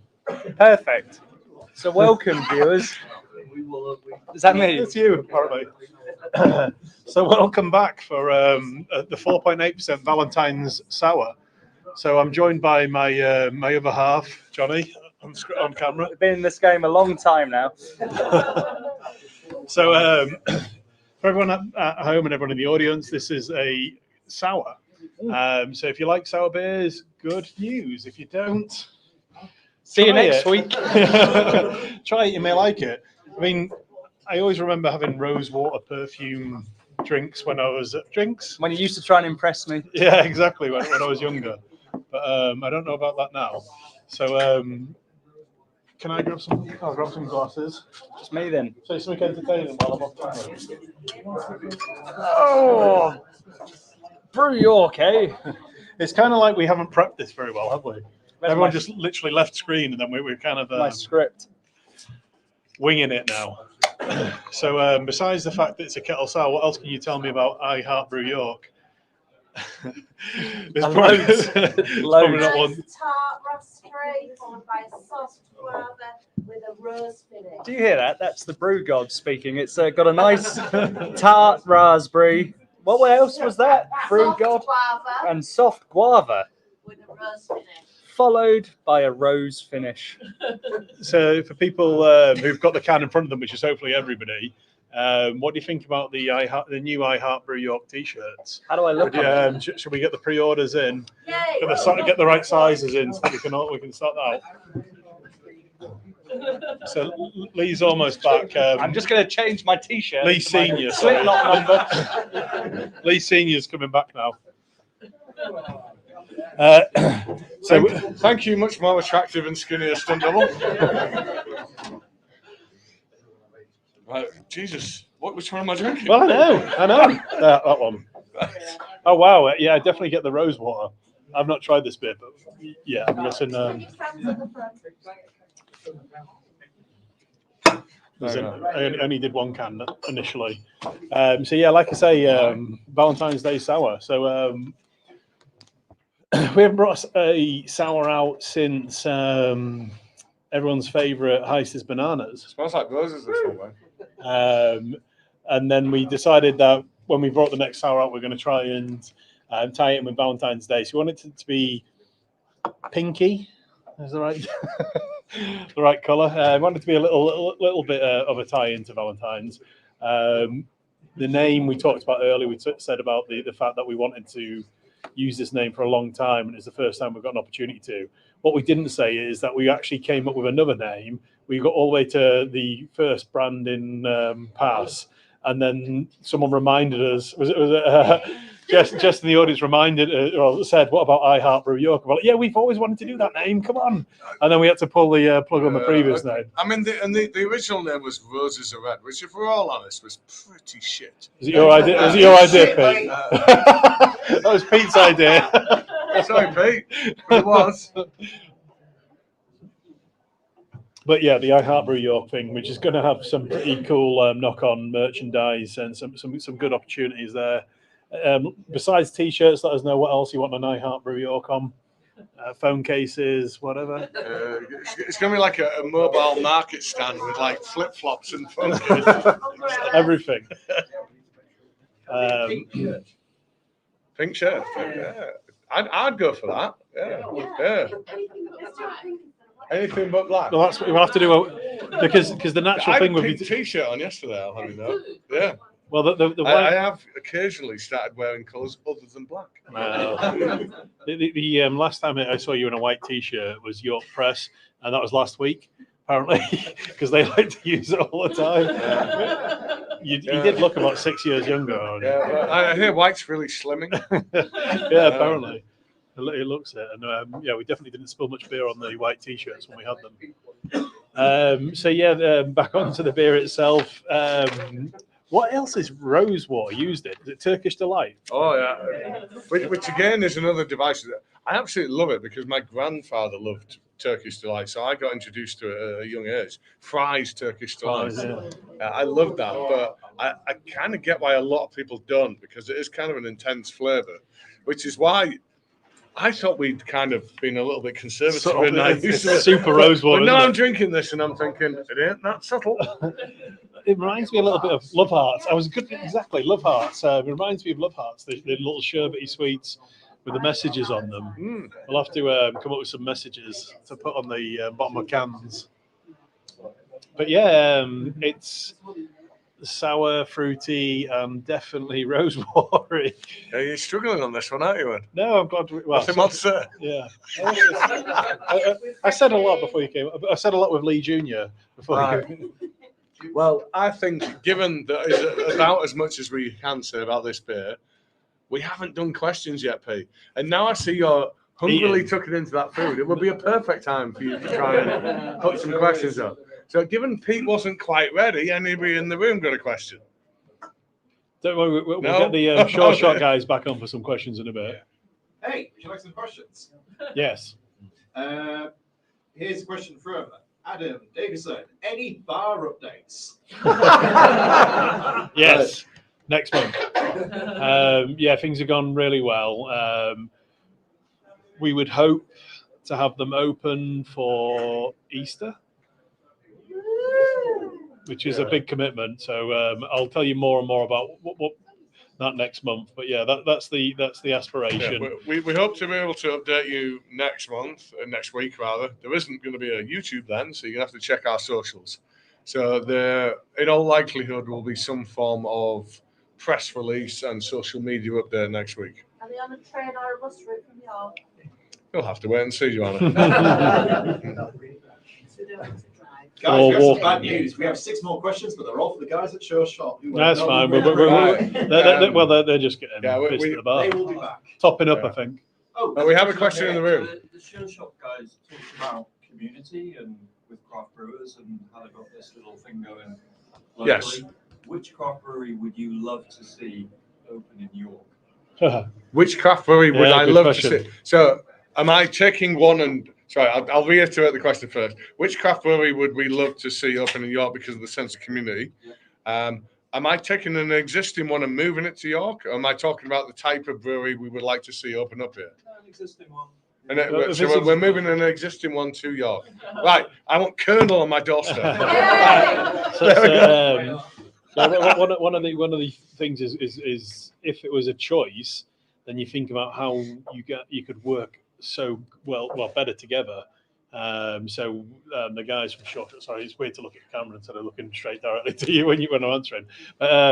Thinking about how breweries could work well together and the different styles that they brew and the different things that can complement each other. So you said about mixed firm earlier, and one of the guys said about the mixed firm brewery in Manchester. That's mixed fermentation is something that we would love to do more of, but we just really can't. So we do our regular range of beers plus the barrel aged beers. If someone was doing mixed fermentation beers in York, it's kind of then completes the picture, and it'd be amazing to then work with them and see what we could do with each other. We could maybe supply the wort for them to the sugary liquid, the base beer, to then help them make the mixed firm beer at the end of it, or barrel exchange and things like that. I mean, I suppose it's talking along those kind of lines.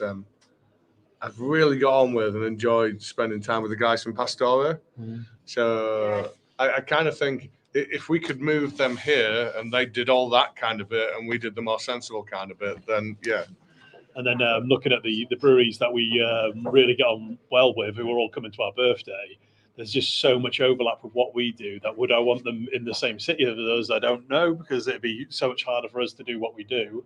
But they're amazing. I love to drink their beers. So from a non-selfish perspective or non-business perspective, yeah, it'd be amazing to have them here. I look at Elusive and Siren who were coming up for our birthday, and they were on the opposite each other on the industrial estate in Hampstead. Finch Hampstead, yeah. And it's such a cool thing. And outside Reading. And they bring people to they try each other's beers because they're there. So you genuinely don't go there for any other reason to go and drink. I don't mean the place itself. I mean the industrial estate. You don't go there unless you're going to visit their tap room. Once you're there, if there's another tap room open, you'll naturally go and drink in them.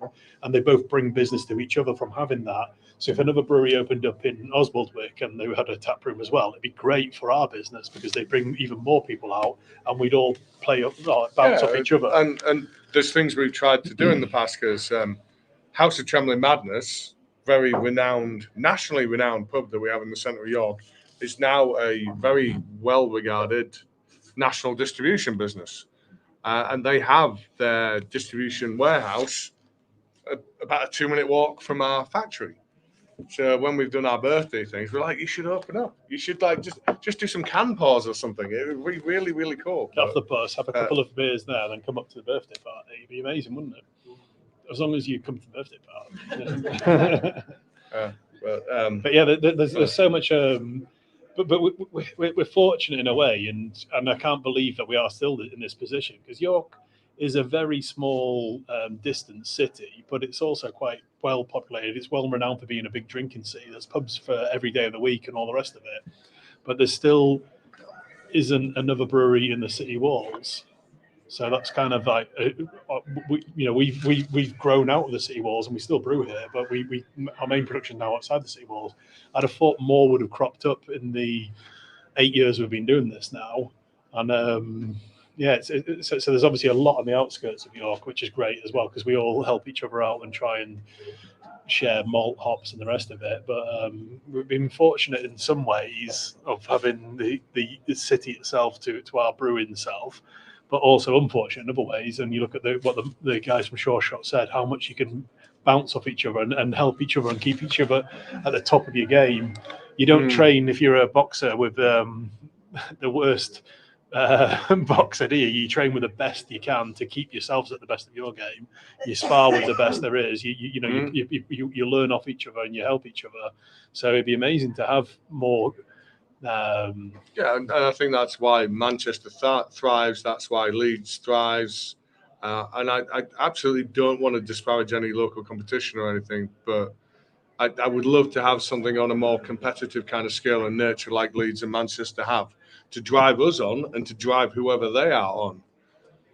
But yeah, Manchester's an amazing brewing city. Yeah, York's better.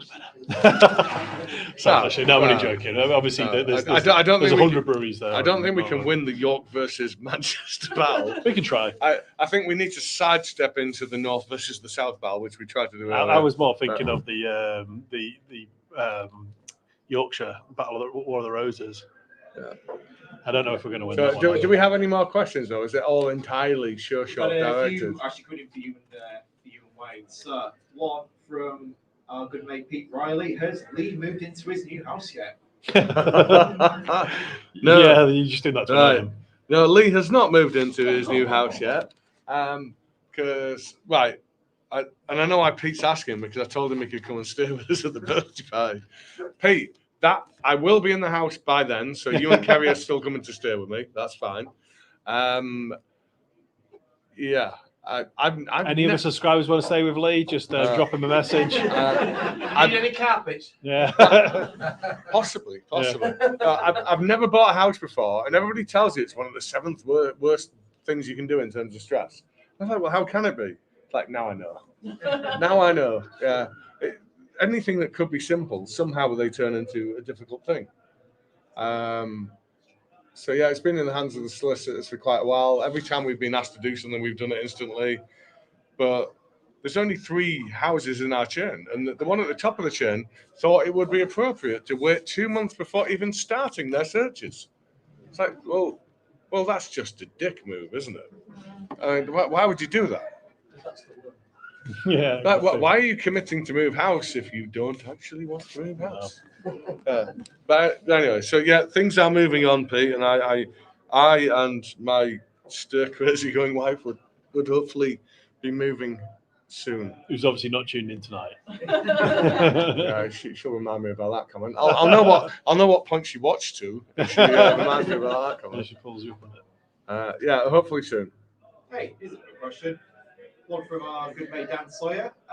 Any teasers for any upcoming collaborations? You should wait till after the Imperial Stout before asking for leave for spoilers. Upcoming collaborations, though, what don't people know about? Obviously, Sureshot today. What we brewed recently. Well, I've kind of screwed myself on this one, but I'm still going to try and make it work. For our birthday, every brewery that's going to be there, I'm going to try and do this round robin type process whereby every one of those 8 breweries, 9 including ourselves, nominates one ingredient to make one stout. Oh, yeah, this is going to be a good one.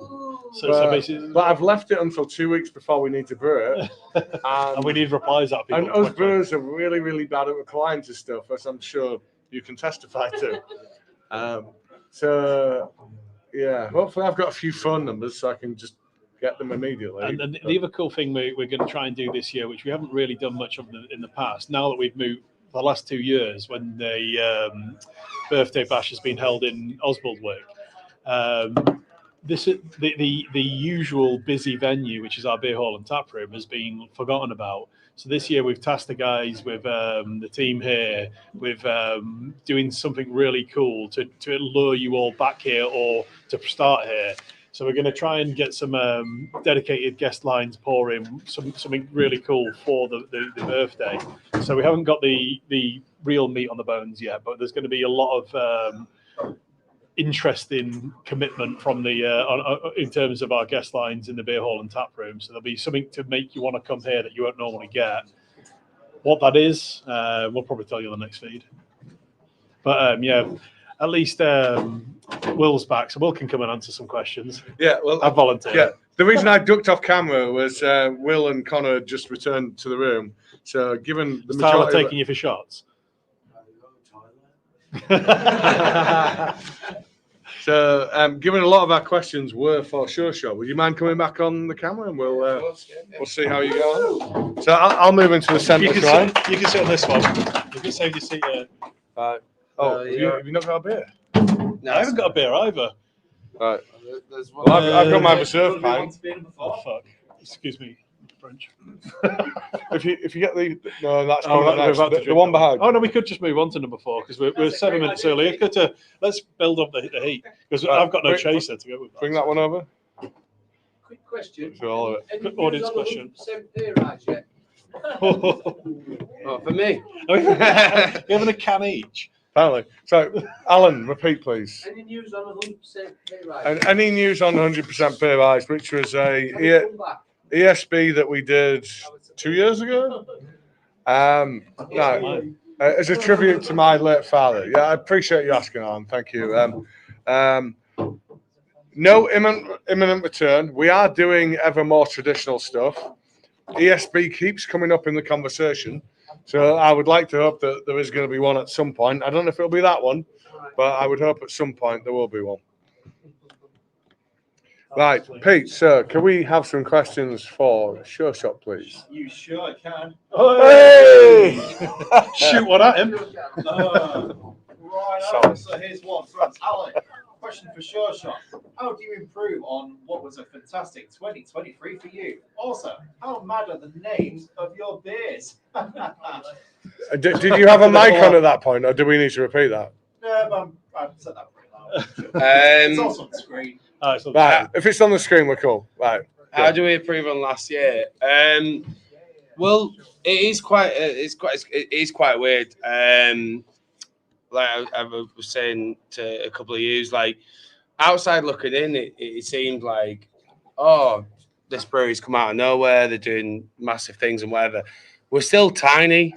We've only just put in our new brew kit. That actually means that we don't have to double brew everything. So in reality, the beers that yous have all had in the first 20 months of the brewery were brewed on a 13 hectolitre kit for a 30 hectolitre brewery. So for context for that, if you've been to our original tap room, the kit we have here is 17 hectolitres. Yeah. So you're brewing on. Our brewery was smaller than the one. It's only about 70% of the size of what we started on down there. Double brewing to fill like bigger vessels.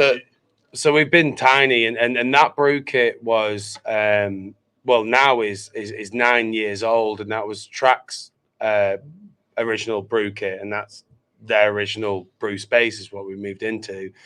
So from now on is not just existing, it's seeing actually what we can do. And what's the new kit? So it's the old 360s / old Verdant kit. Oh yeah. So I love the hand-me-down nature of our industry. Yeah, Fantastic. And what's really weird is that for example, the original brew kit, which I kind of oddly, I mean, because I don't do the physical side, I'm the one who does the sales. I oddly have quite an affection to it, because it made the first batch of Sonoma, for example. It made all these amazing track breweries. Love that beer. Yeah, it made all these amazing track beers, and we carried on with it, and we made amazing beers too.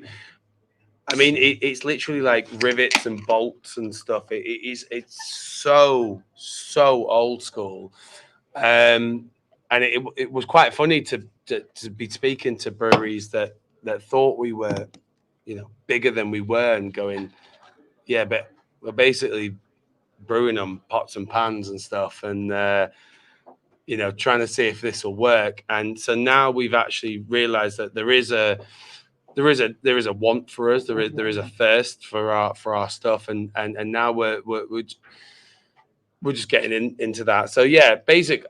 It doesn't mean to be like grimly depressive, but just being here is the main aim. It's a really good point, because we talk about this. Our business plan, our strategy, and our whole direction for 2023-24, which coming to an end in a couple of months' time, wasn't about growth, wasn't about anything like that. It was about return to profit. It was about stabilizing the ship. We lost a lot of money last year. A lot of money, and that was we've never done that. We've never lost money as a business before, and it was scary. And it was about stabilization. It's about making sure we're here in 6, 7, 8, whatever it is, 20 years time. I feel at the moment it's the whole sort of like support your independence and all that sort of stuff. I feel like right now it's more of an definitely more of an emphasis on that, because you will get more bang for your buck, because we're trying exponentially more to be here and get your quids on our pints. And it means that there is no room to be weak. There is no room to sort of not just sort of half-arse it. We've all got a full arse everything we do.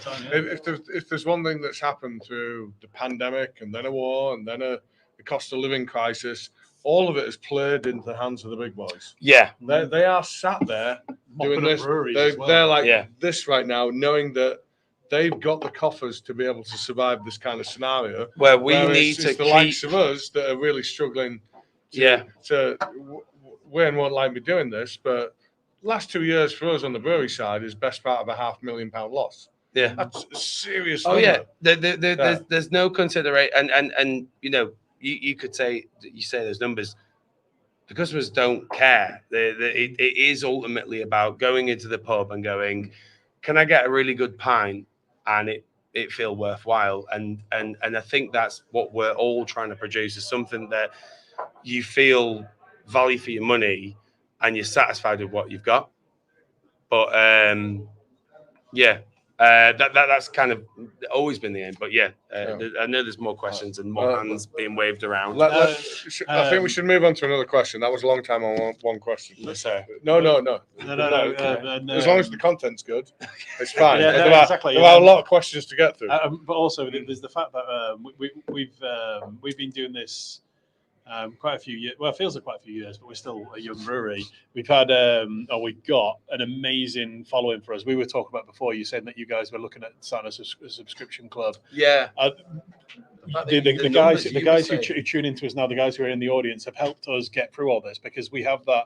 You know, these guys are our biggest fans. That they help us get through, and we massively appreciate it. We can't we wouldn't be here if you guys weren't doing what you were doing. So huge thank you for that. I don't think there's any expectations from breweries to feel like you will jump on the comments and you will watch the things that we're doing, or you'll subscribe to the boxes and such. But if you do, it means so much more than you could expect. The appreciation is actually felt, as in like it's reflected, because people can actually see it, and all the way down the line in the whole sort of form of a brewery, people feel that and go, that's great. Like if you do it, just the smallest little bit, you will, that the effect will be. Yeah, it makes such or, a big or difference. just go and drink a Budweiser from a nameless company and support someone who supports jazz. Because for us,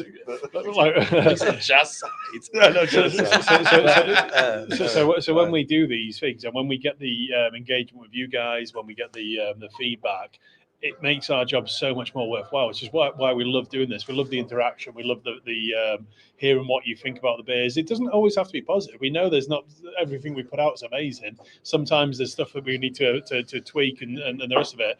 But you guys tell us and we can react off it. It's brilliant. Yeah, the most gratifying thing about what we do is that near instantaneous reaction from you guys telling us whether it's good or not. So when worked in an office, I worked in an office before we started Brew York. You should sell paper. He was Dwight. I was. Yeah, you wouldn't think it looking at me now, would you? But yeah, but I we're wasn't both very well up now. suited to it, put it that way. So we both worked in offices, and then we made beer, and then instantaneous difference. We created the bar down there. So we made the beer, and then on a Friday and a Saturday night, me and Wayne went and stood behind the bar.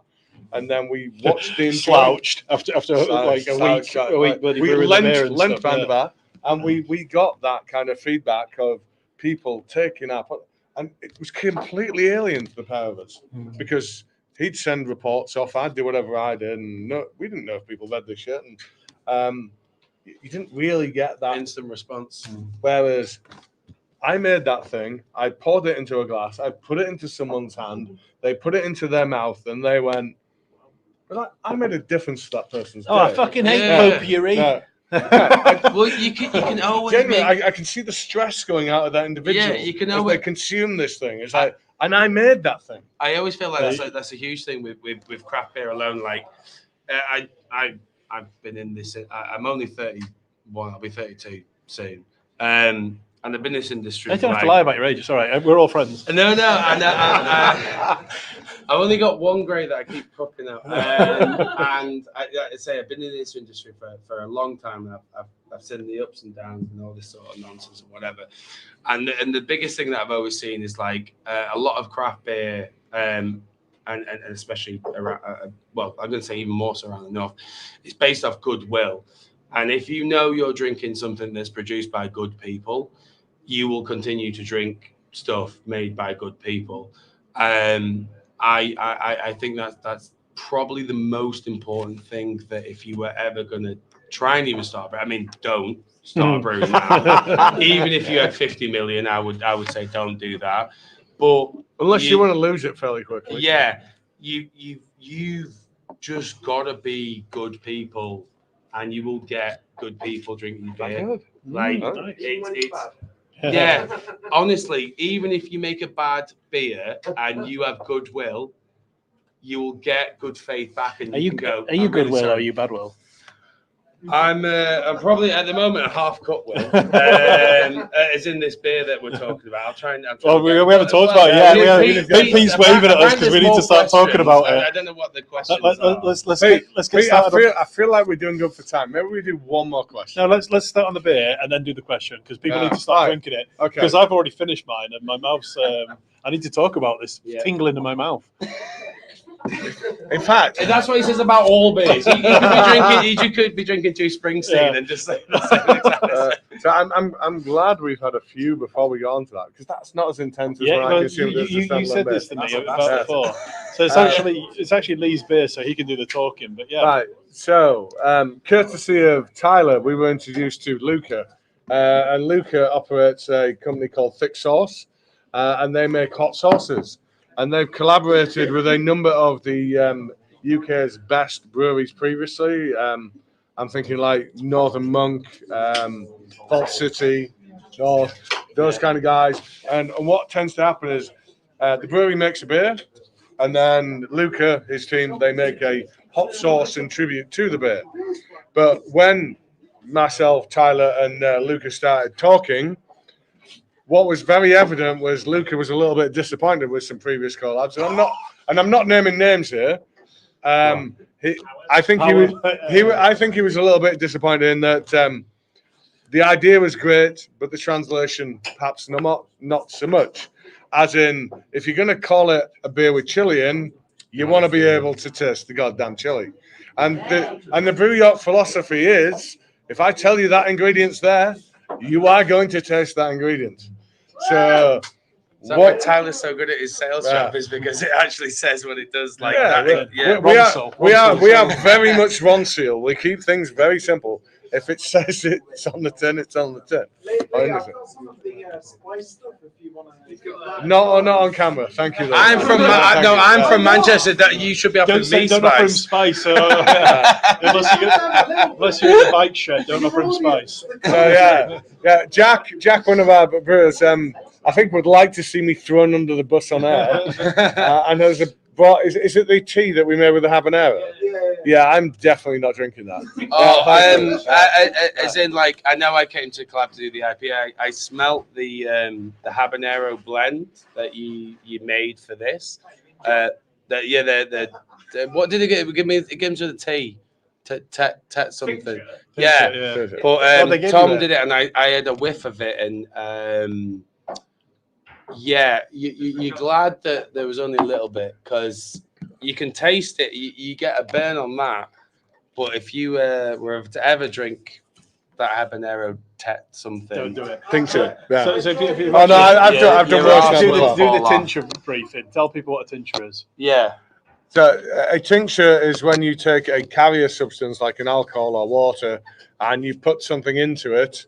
And then it extracts that flavor, and then you kind of filter it, and you're only left with that flavor. So think of kind of vanilla. If you put vanilla and alcohol together, you end up with vanilla extract. Another way of calling that is a tincture. That's what tincture means. Yeah. And that's what they did with habanero and vodka. And I opened up this 5-liter jug, and they definitely used the right amount. Yes. Yeah. Because if you even smelt the base of what you were using, you were very intelligent about how much you were using, because that stuff burnt my eyes. I would like to hope that we're intelligent in our general use of chilies. Because if you've eaten enough chilies, worked with enough chilies, you'll realize that some of them have a lower intensity but have a great flavor profile. So like your mulattoes, your anchos, those kind of things, especially if you smoke them. Incredible flavor profile. But what are you smoking them for? No. As in like barbecue smoke. I've just known you a long time. I just I'm going for a jalapeno once. Take it to the bike. Yeah, I mean, who needs Rizzlers when you've got an ancho skin? Yeah. Yeah. So very quickly, can we let's give an overview of the beer itself, and then so I'm getting there. So right, let's just take a step back. So what we did is we created a stout, and as with all of our stouts, they're incredibly complex. So with this one, we've used 8 different types of cereal grain. So different roasted ones, different caramel ones. I think we had wheat, we had oats, we had rye. And then on top of that, we used 2 additional sources of sugar. We used black treacle, which gives a very big molasses character. And then for the first time ever, and I saw this stuff a while ago, wondering what I was going to do with it. Yeah, exactly. Jack's laughing, thinking, "Fucking hell, that's been sat in the brewery for 6 months." It's not lactose. I sourced this Belgian candy sugar, Hey. which you was usually using like a quad. If you were making like a Belgian quad, that's what you would elevate the ABV with. But it does How have does that come in? What form does that arrive at the massive brewery? crystals. In little sugar wrappers. You got to open every Really? one. Because I've heard about it. It's when you isn't it talk like about That's been in the brewery longer than I have. sugar we're doesn't never go gonna out of repeat date. that one. Sugar never goes out of date. Don't worry about it. I've heard it's big kind of sugar crystals. You put it in hot sand. So we ended We'll up talk with about this the cinder kind top. of burnt caramel molasses kind of backbone to the beer off that. And then because we were going for this kind of Mexican brownie profile, thank you. We put a little bit of cinnamon in there and some cocoa powder. Did we do cocoa? No, we didn't go cocoa nibs. We only did cocoa powder. Right here. Yeah, I know it's all right. I'm trying to pretend I'm not reading it. It's all right. Cocoa powder, cinnamon. So when we've used chilies previously, what we've done is we've created a tea or a tincture, and then it creates a liquid that's infused with those flavors. What's a tincture? And that we're not doing that again. And then we've injected in. So this time we did something different. We took the ancho, the chipotle, and the mulatto, and we had them in a flake form. Although I think the chipotle didn't turn up in a flake form because that wasn't available. So the most Yorkshire version of Chipotle. Johnny or Jack. They had to put it in a blender and smash it up a bit. You got your jalapenos and your chipotles. So we mashed in. So we had the grain come in through its usual means. It got hydrated. It dropped down, and then we topped the mash with these chilies. So then all of the liquid went through the grain bed through these chilies, and we picked up. At this point, with these types of chilies, we're not looking for heat. What we're looking for is flavor. So we were trying to pick up the flavor of the ancho, the mulatto, and the chipotle. That put something in your sails. So, well, I'm moving on, right?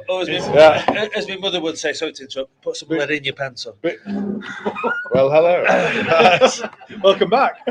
Sorry to interrupt. No, I'm behind him. Okay. I'm the one who's worried. Hello, gentlemen. Hello, sir. Sorry. We're just talking about this particular beer. Can we get another glass, please, so we could get... There's only dirty glasses now. This does have a quite a heat to it, doesn't it? Have you got some? I know you didn't. I just hit his glass. Finally, a nice glass has arrived. Oh, thank you very much. Right, we have some. It's not good in my bag. Please give me a roll, so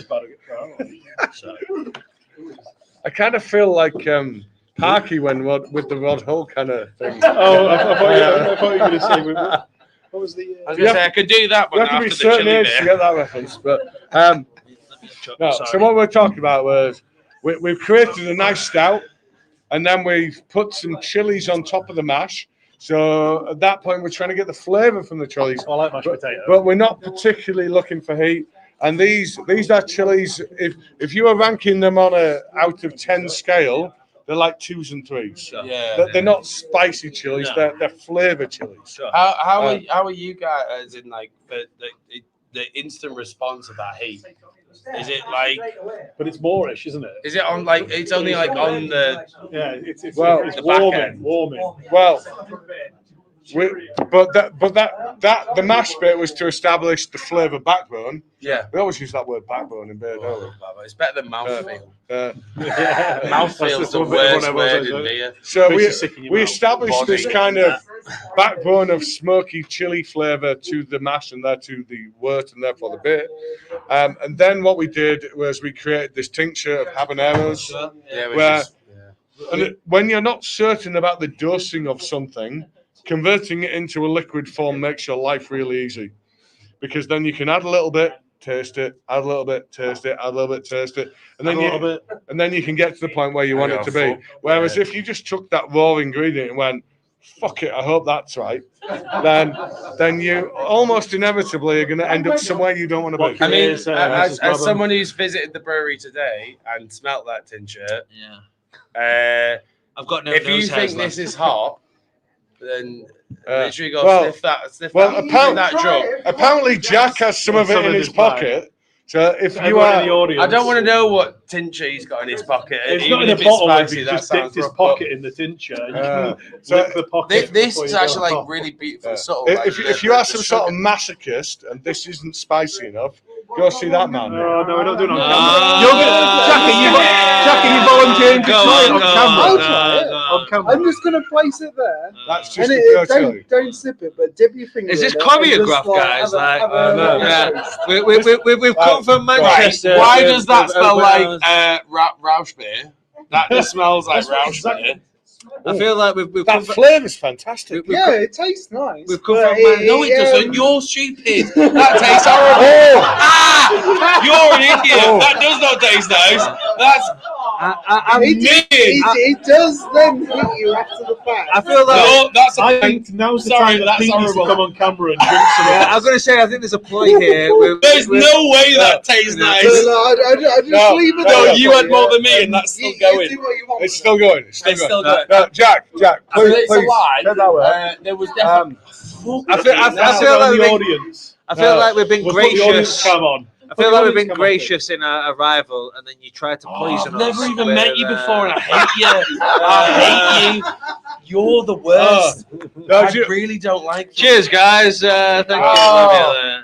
So anyway, as we were saying, well, do you know what? The initial flavour on that is amazing. The smokiness of that is great. Yeah, but it's But still my going. God, that is the gift that It's keeps still giving. going. It's still building. It's still building. I've got IBS. I don't want this. I know this is a problem. Oh, that's horrible. so one of the things I was going to say about the beer itself is it builds, and in a good way. It doesn't get too much. No, I've got I'm to guessing admit, that tincture gets a bit too I much. have got to admit the beer itself, like has a lot of complex to it, and it isn't too much. You know, there's a lot of chocolate. Well, the beer itself's going to taste like water now. Yeah, and I think we spoke about this with the guys in the lab earlier on, and we were saying chili in itself is such a hard one to balance out. Right, but to be quite honest with you, with this particular beer, I think you've done it well. Where there is a little bit of heat. Well, if that was your base ingredient, you've learned how to be subtle. I'm going to say that as a symbiote because I'm going to take you outside. that's so grim. I can almost feel my lips. Part of next month's subscriber box will be a sample, literally a pipette of that, like a bloody a contact lens worth of that, and that's all you need because sellotape to the bottom of the can. Yeah, and it emphasises how subtle they. Jack is going to prepare all of the individual samples. Well, I feel like Jack has tried to assassinate I hate the you, man. Sureshot I've brewers. never met you. I really don't like you now. I thought we were friends, Jack.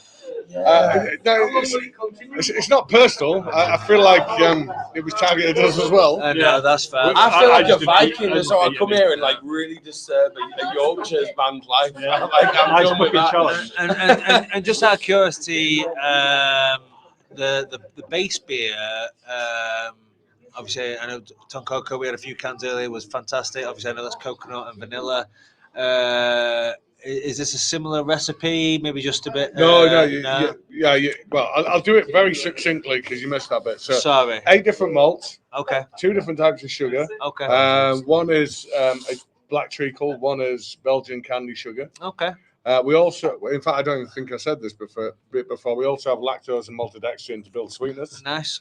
And then we've got cinnamon. We've got cocoa powder, and then we've got 3 different types of chili to build flavor. Sure. And then towards the back end of the process, we introduced the tincture of habanero to deliver the heat that the others delivered. And for anyone who's not a subscriber, the beer isn't even out yet. So if you are a subscriber, obviously you get to try this in advance of launch. Is it next week or is it week after? Honestly, if you're a subscriber, the beer is beautiful. It's really, really, really, really good. It is really good. That habanero nonsense is really making me question. All I had was end of a fingertip's worth, and that. I didn't even have that much. And if you don't mind, Oh, why didn't you offer it then? I still it doesn't change how much I hate you. I think content is the word. But the fact how much you the way it's translated into a beer is beautiful. Like I love a chili stout. I feel like a big stout with chocolate and your nuts or whatever, and it's got a bit of chili in it. I feel like when they're that good with a bit of chili, I feel like they're unbeatable. You know, your Hunnapoos, your we were in Tampa Bay. Who's your other Abraxas? So you got Hunna, Abraxas, Westbrook, Mexican cake. I've had those, and I feel like they're some of the best imperial stouts I've ever had because of the chili. Like picks it up and stops it being claggy. I feel like that does the nice it burns off the chocolate sweetness and the lactose that you put in your mouth. Oh, sorry. Thank you. So what we're going to do now is we're just going to talk about what's coming up because we only have 9 minutes left. if we're supposed to run to time, we never do. Yeah. Don't worry, guys, we're not done yet. Okay. So what we're going to do is we're going to do our last bit of content, which is what's coming up. Then we're going to go to questions. So Pete, see what you can have lined up for us. That's a pizza. I thought you said pizza. Are you hungry again? Yeah. Right. Okay. Yeah. So see what you can have lined up, Pete. Be gentle with us. So next time up, usually we would tell you the 4 beers that we're going to do for the YouTube. We haven't decided yet, so we're going to tell you there's a lot of variety. So you guys tell us what 4 you want. We're going to tell you the 6 that we're going to pick from. Ultimate, you go first. So go on then. You do it. Sureshot. Yeah, get Sureshot back. We'll get paid for coming in. I'm starting. So the Sureshot collab, which we still have not announced the name for because none of us can bloody pronounce it. Say it, Pete. No, that means it can't be the name if you can't pronounce it. You've got to think of a new one. Thank you. Right, Pete, that is not the name. Good night, ladies and gentlemen. Good night, ladies and gentlemen. It is the name. It is the name. Deal with it. If the label's not been printed, it doesn't count. Yeah, thank you. Yeah. Name very much TBC Sureshot collab. Tinkerchus nearly killed me. The sort of 5.5% NEPA is one of them. Second one up is Babs Blondie. So rhubarb Streisand Blondie edition. Oh, so this is we actually went with worked with Little Blondie Bakers just up the road from us here. I can't walk past their shop without getting a coffee and a cake. It's so good. So I can't believe we didn't. I can tell. I can't believe we didn't throw any in the brew. What else is next? Glorious. Then we're bringing back one of the beers we did as part of the Sweet Shop series last year. It's going to be the return of Cherry Cola. 2 years ago, I think. It was just a long time. Melissa, I love the look on your face then. Apparently you're not looking forward to that one. That was the most bloody hell I've ever seen in the face without actually saying. What we attempted to do with that series of beers, which is now being cloned by Vault City, is to take. I've heard of them. We took sweet influences and we decided to do the best we could to represent them as beer. We did cherry cola, we did lemon sherbets, and we did Percy Pigs, Henry Hogs. We did all these sort of things. I love Percy Pigs. And we're bringing one of our favourites back, the cherry cola one. But what we've done for Melissa is we put coconut in it. But it would seem that Vault City have now launched a sweet shop series where they're going to do sours inspired by sweets. They haven't. Inspired by Brew York. Yeah, I'm going to say I think there's a mole. I think there's a mole in the organisation, isn't there? Vault City making beer that don't. There's a bit of young mess in us. Yeah. So next. Is Uncle Buck. It's not Uncle Buck, but it's Buck. It's a 5%. Why didn't we call it that? I know. Tell me about it. It's 5% US brown ale.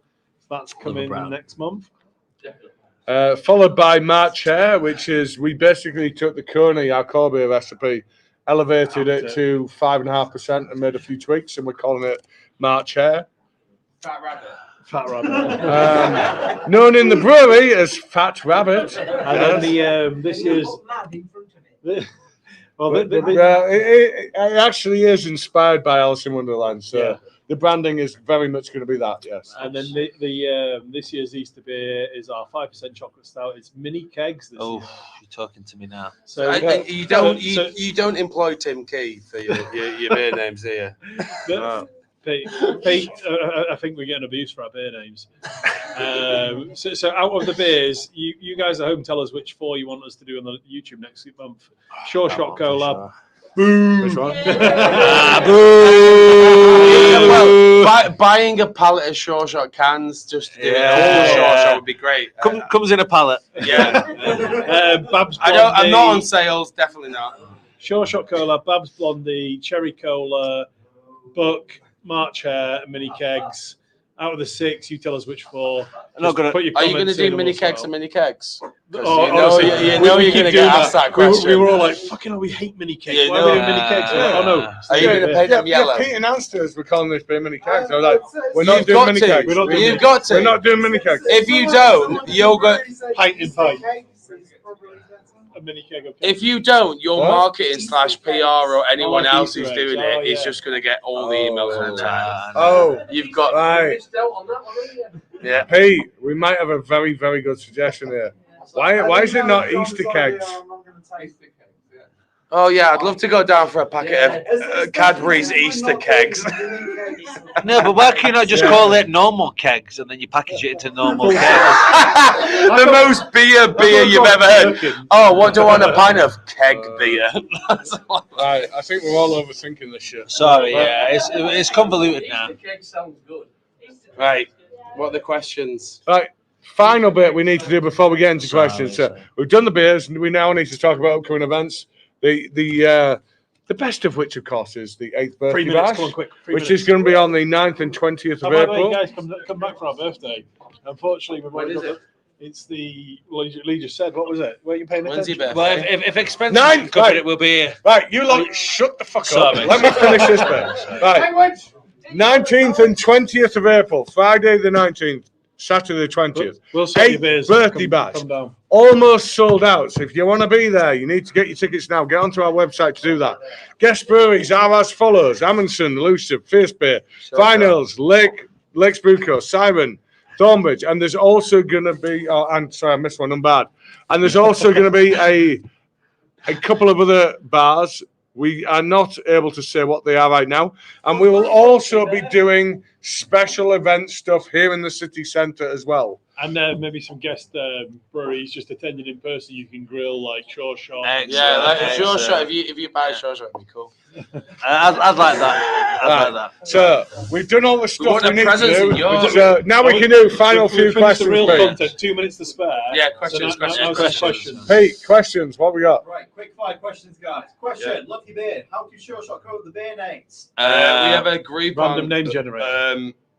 We have a group on a chat, and it's basically anything that's either Sitcoms, a meme, reference to any sort of stuff. We're not allowed to do more than one reference a year.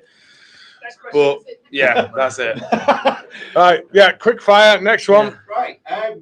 Okay. Is there a price difference in Sureshot wave labels as opposed to basic ones? Oh, No, it's just a lot more effort. All right, do me a so favour. the applicator. And Pete, stuff, is am I to assume you have these questions on screen? Yes. Thank you. Yeah, no, not really. It's just a cutout. But labeling beers is way less difficult than it used to be. It's fine. How do your packaging team feel about that? They love it. They're all knobheads. They're all just Yeah. I'm one of them. It's all fine. It doesn't because we have a straight start and finish. That's fine. Both to copyright. It doesn't affect any practicalities. Go on, sorry, Pete. Yeah. Next question. Question about Love Hearts. People liked it. Lee and Wayne, do you have any ideas to carry on the Sweet Shop series? Parma Violets. Have you just said that? I fucking love Parma Are you not Violets. listening? No one else does. No, we did the series and we did a lot of them. I've heard Vault City of. I don't want to copy what Vault City. Yeah, that's the problem. Vault City did a wicked. I wouldn't bother doing cherry It's not like cola. it's embedded in this table. It's not like our sweet shop's already embedded in. Yeah. Well, no, I think the pertinent thing we need to get across here is Tyler from our sales team said, I'm going to paraphrase here. Please don't do that to us. That's basically what you said. I said no. That's like a Grain Chill song, So, isn't it? not necessarily the easiest to sell. I'm the only one who's never going to get that. And to be honest, for now, I feel like we did the things we wanted to do with that. Maybe in the future there'll be other things we want to come back and do. But for now, I think we've parked that one. Right. Next question. So, Brew York, any plans for an Imperial Peanut Butter Tom Cocoa?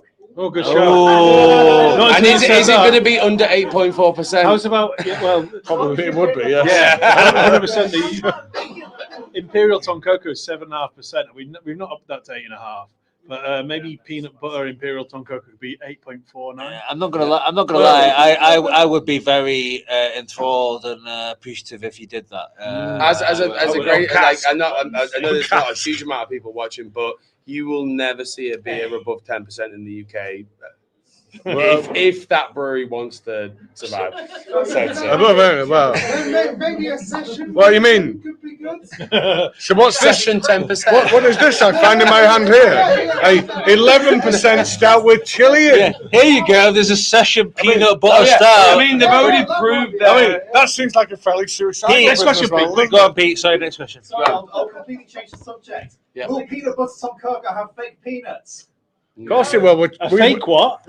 Of course, we don't want to kill people. Peanuts. Oh, does that have fake peanuts in it? Yes. I don't know why people. We will never work with actual nuts because our preference is to not kill people. What about coconut? Also, really A fucking No, no. Groundnuts and tree nuts. All right, next one. Next question. Don't talk about legumes. I know. I was going to say that. Okay, question. Can we please have more white stout? Love how it messes with my head. No, that's weird. Nobody likes them. This is democracy manifest. Tyler in sales knows that they don't How work. many do you want to sell? White stouts are for weirdos. No, the answer is yes. Right. So the question was, would we do another white stout?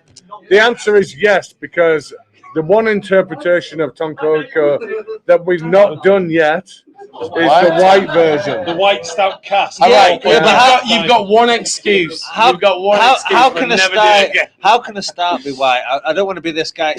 Is Slipknot metal or new metal? But like, how can a start be white? How can a start be white? You know, Because you mark it as such and you use coffee.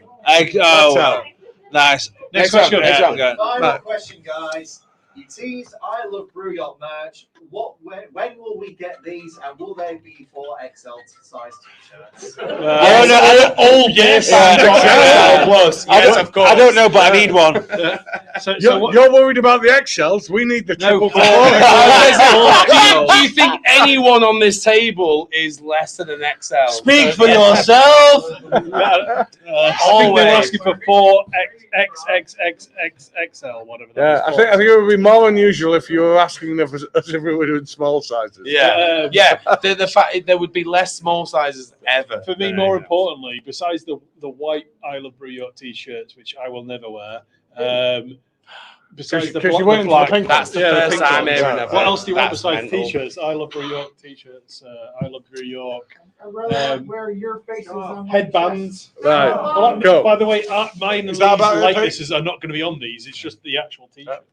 Can we get a badge Anyway. of Tyler? Right, guys. Huge thank you. 3 minutes over. I think we're done there, sir. Thank you to everybody in the room. Thank you, New York. Thank you. Love you. Thank you to everybody that's joined us online. Pete, quickly remind me, what's the date of the next one? Oh, God. Well, while you're thinking about that, huge thank you to Pete for being behind the camera, helping us out. He's saying to Pete to not remembering the dates. Right, I'm being assured off camera it's Friday the 8th of March, so we'll see you all then. Thank you again to our guests. So thanks for joining us. We'll see you all next time. Cheers. Good night. Bye. Auf Wiedersehen. It's been a pleasure. Thank you very much.